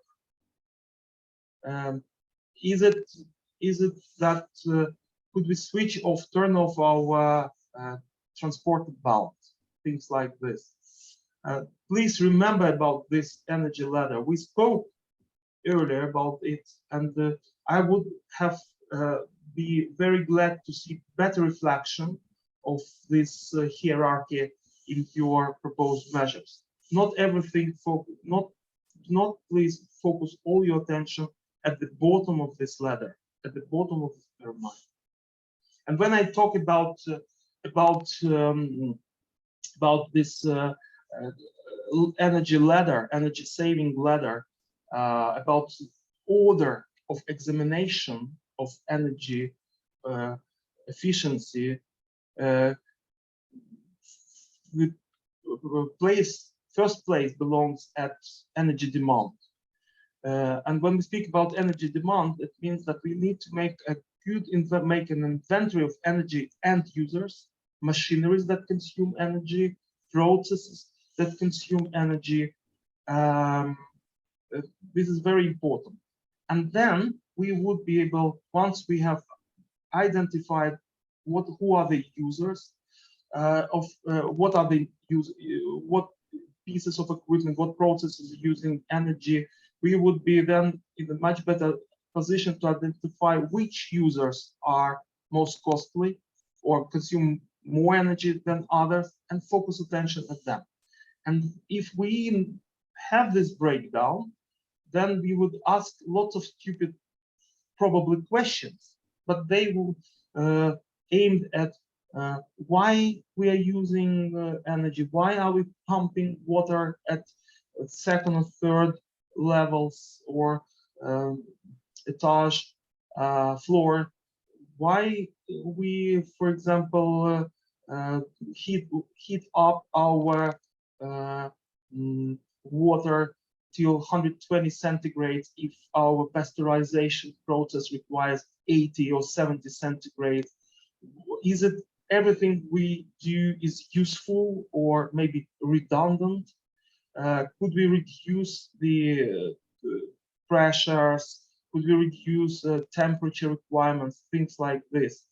Are they appropriate? Are they, for example, the fans in at the bird's house, the chicken factory, are they well suited to the actual demand? Maybe we have too much draft in our air, not always fitted to what the chickens really need. focus, don't please forget that if we focus at the end user, we will save the demand in energy, we will save losses in distribution systems, and we will also reduce the production at boilers and equipment that generates energy. So we will enjoy savings both at the end user side, demand side, and at the supply side. So this is the most winning strategy, which I would endorse you to apply with your next further journeys into cleaner production and resource efficiency. But to apply that, you need to have a good, sufficient overview of end users. And this requires some sort of mastery, which I hope you have got during this our training program. In reality, in most of our companies, they don't have submetering at the company level. They have one tiny meter that measures total electricity consumption, total natural gas use, and then we would arrive at this type of pie diagrams, which give us very little useful information. That 50%, for example, of energy is used by electricity, 50% by natural gas. But what could we do with this? Nothing. So one standard recommendation for most of our companies, I would say, would be to apply submetering of their main units of equipment, like asphalt producing company. They would probably need to measure how much energy natural gas is used at mixer, at oven, bitumen heater. These three main components, they need to have a separate accounting of energy to be able to monitor efficiency of this, how efficient energy is used at these main users. And the same holds to other companies. And if at the point of the assessment you don't have energy meters, then it should not stop you from making an attempt of breaking down the total energy budget of your counterpart company. This is actually what I do in my daily engineering and consultants life myself, and this is what has been done by group number 1 and some other groups, is make an assumption of energy consumption by the main processes or main units of equipment. And please don't mind that you could make mistakes. Speak to the companies, show them your calculations, and maybe they would correct them. But if I all of a sudden would see that the figures do not match, that I would, for example, I have accounted a certain quantity of energy being used at my chicken farm, but the actual total measured energy consumption is 25% higher, then it is obvious that a certain flow of energy remains unaccounted. What is it? Would be my next question. So this is very important part of each of the assessment. Now you probably have mentioned that each group was faced with my questions about key performance indicators. What I would say that we have discussed this issue with you several times, and you have tried to apply them. We were looking for possibilities to apply them, and several reports contain now certain key performance indicators. And it's an eye-opener, because when you come to a company, the first reaction, everything is okay with us. We are efficient, we work effectively. But what would you expect from them? Do you think they would whip themselves or criticize themselves? No, they think that they are efficient. I'm also thinking that I'm working efficiently. Everybody thinks that we are doing a good job. But now we need to have certain indicators that will prove or unprove this. And this is actually the key performance indicators. One group, for example, at one company, they provided a long list of such indicators. I think this is redundant. We need to choose a limited number, if not one, but typical, very illustrative key performance indicator, and start measure ourselves. And you see that, for example, in one of the company, at one of the projects, at one of the reports, we have discussed to apply such an indicator, consumption of natural gas per 1 ton of product, and we found out that it's deviating. We see that at certain months there are certain significant deviations, and then it opens eyes. Then time to raise questions. Why? What happens? Maybe we have done wrong estimates, but maybe something happened, and this is already, it would be many more topics we could discuss with the company. So apply key performance indicators to as much as possible. And then once we have these key performance indicators, we could establish benchmarks, norms, targets, and trace our performance against these benchmarks. This is what we have discussed, and you see that one of the groups, they made this. They were successful in this exercise, and they found out that the company is over the benchmark, 30% over the benchmark. So what is it? Why? What happened?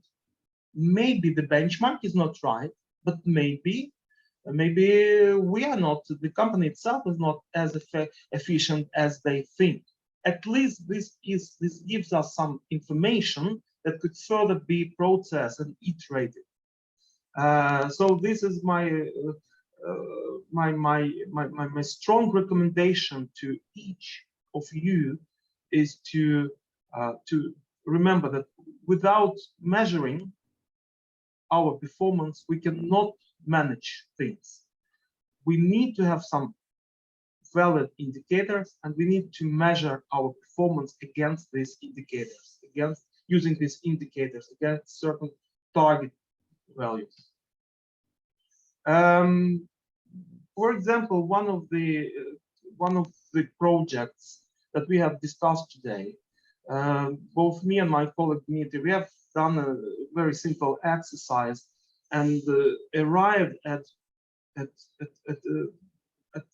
compared the benchmark with the actually accounted use of inputs to the biodiesel production, and we found out that there's something wrong with the use of catalyzer.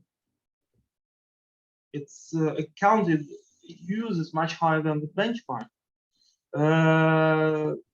Whether it is wrong or right, I can't say you, but at least it is something that we can further investigate and collect more, try to collect more information and ask company, why do they think we have overuse of catalyzer?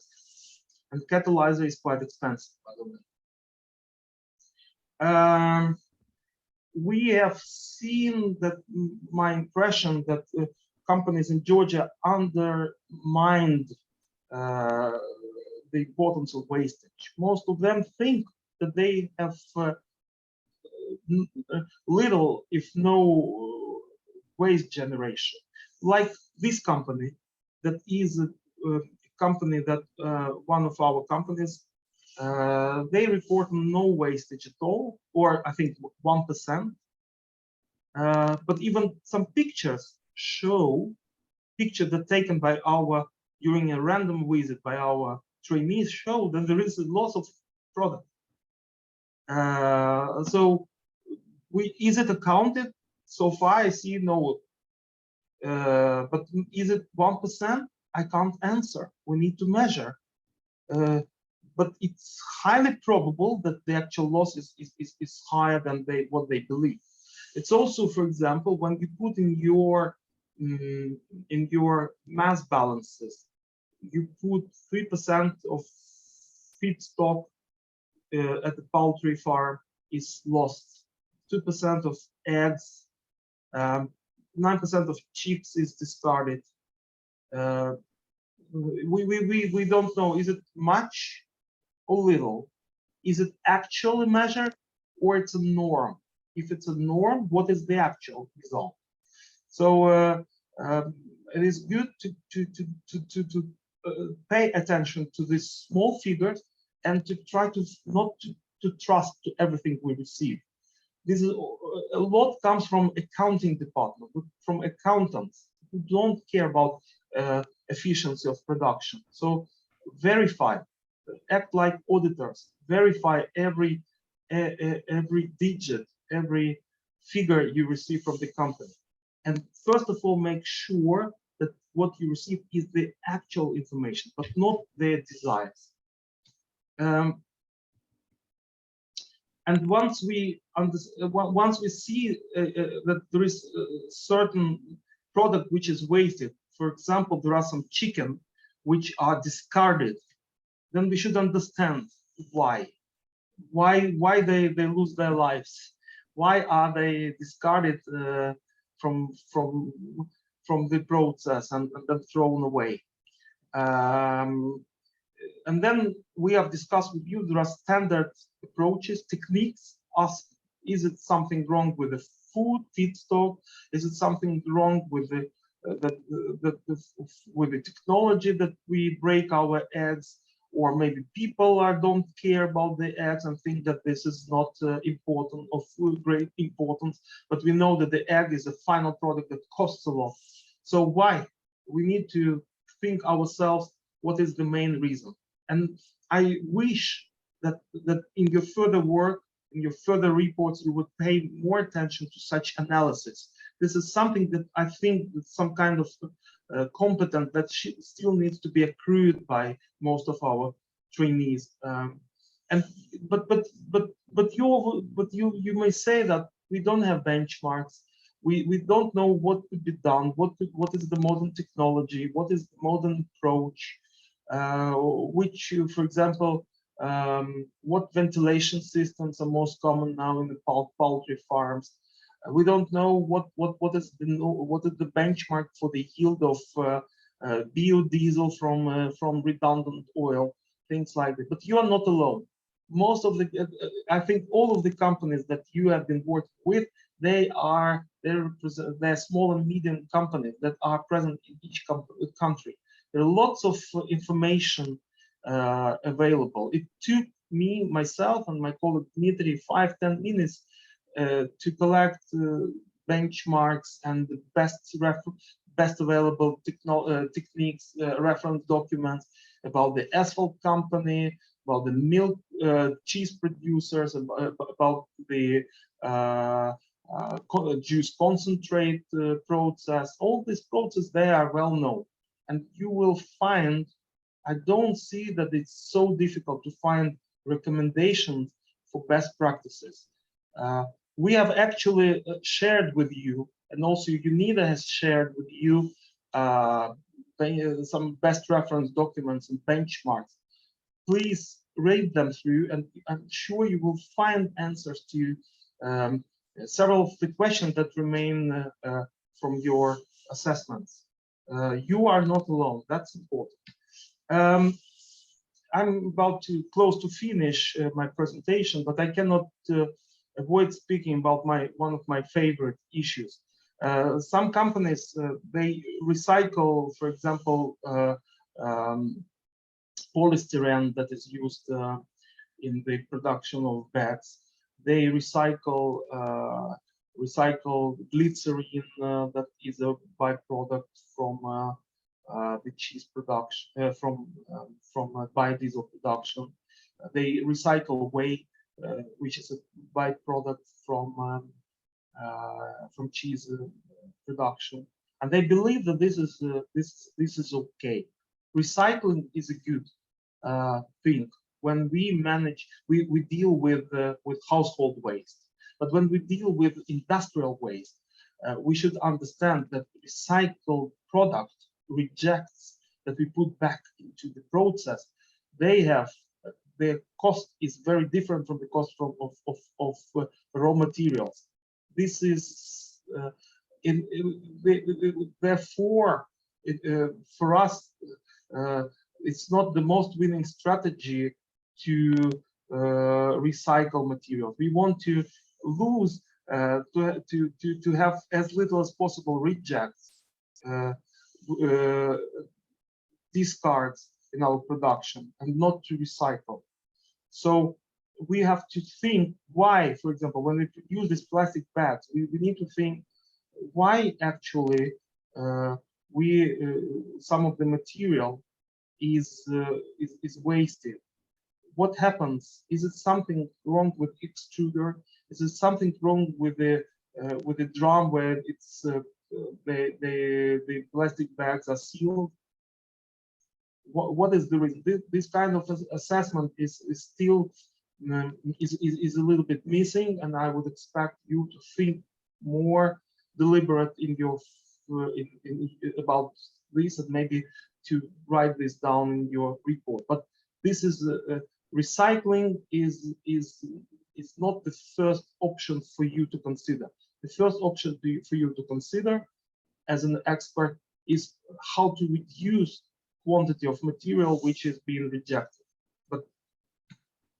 But I would say that give tribute to several of the groups that suggested innovative and fresh measures. I like personally very much a solution finally found by Yevtihi, Bondo, and Melita with the solar dryers. It's a company was suffering, was puzzled for 1 or 2 years. They spent hell a lot of money for purchasing solar dryer, and they could not put it into operation, and their production capacity suffered a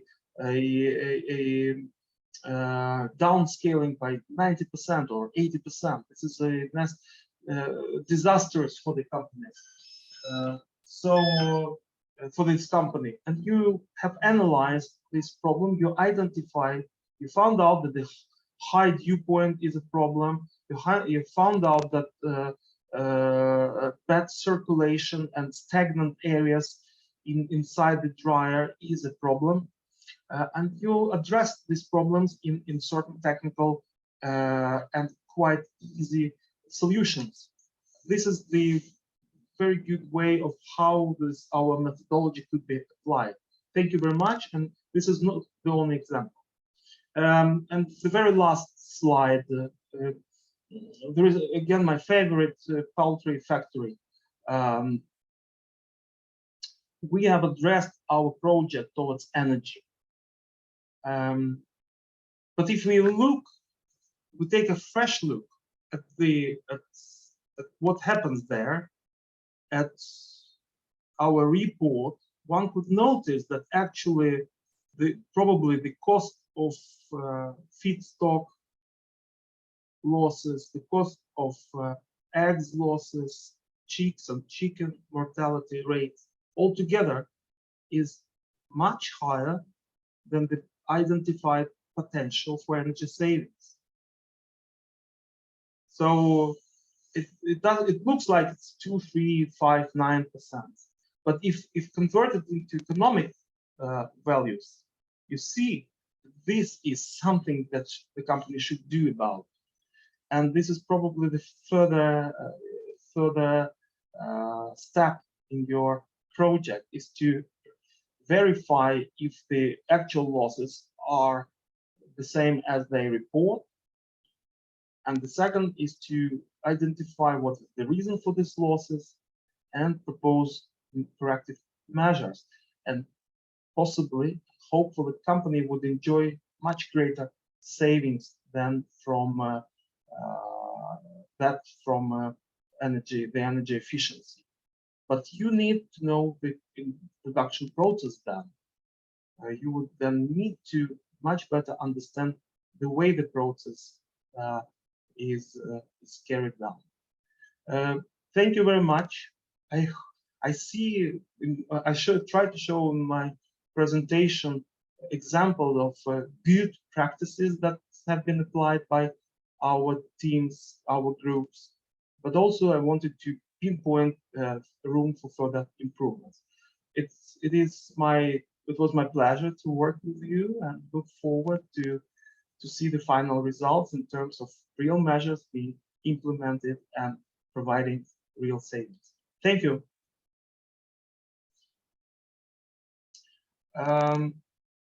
I'm finished with my presentation, and I just a question to Tatiana. If you want to conclude, if you want to give us concluding remarks, close the session. Yes, thank you very much, Sergey, and thank you to all the participants who were here with us for so long after the official end of the presentation. I really appreciate the way the input and the results were communicated, and we do not stop at this point. I just wanted to mention that apart from this session, we still plan to have sessions with enterprises where we are going to present the results. You are going to present the results, I mean, the trainees, together with the EEC trainers, presenting the results and findings from those assessments. And in terms of the reports, which we still expect from trainees together with the trainers, I mean the team of the Energy Efficiency Center, we expect to have reports finalized, I think in the next week or so, that all the comments can be addressed. And we would also expect to have some measures, at least one measure per enterprise.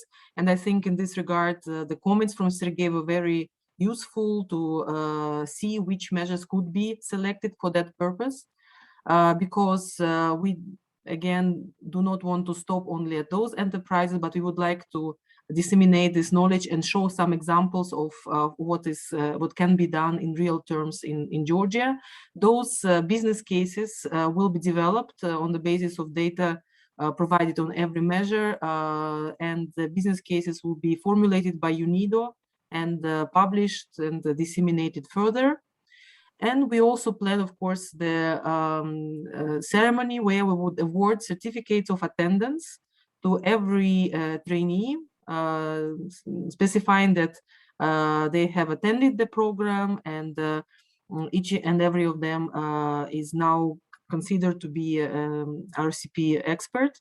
So no more trainee title, but of course, for that we would need to complete that test, which we plan to do in the next week or two, so that everybody would take this forward and be able to refresh the knowledge.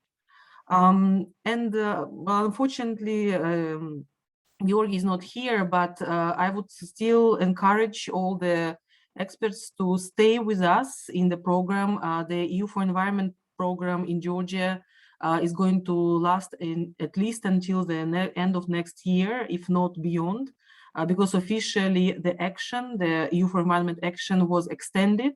Well, it is at no cost, but from the time perspective, the end of this program is going to be end of 2023. So we still have time to implement other activities. You know that we have industrial waste mapping, we have also eco-industrial parks, pre-feasibility in other countries of the region. So all those activities which we plan in the region and in Georgia would be widely promoted, and we really encourage experts to attend to those events and to look at what we are speaking about from their expert perspective, so that the knowledge which was received and which was developed through the training program throughout this year could be further enriched. And that is my proposal, to continue with assessments and with a professional delivery of such services to the clients. So we are developing with Georgi, we are developing a concept on RECP center. EEC, as far as I understood, would be willing to take the database of experts on board. The center would also be equipped with some measuring tools, and the session on those tools, on this equipment, is going to be also organized very soon, still in November, maybe not on the 16th, Sergey, but we will consider that.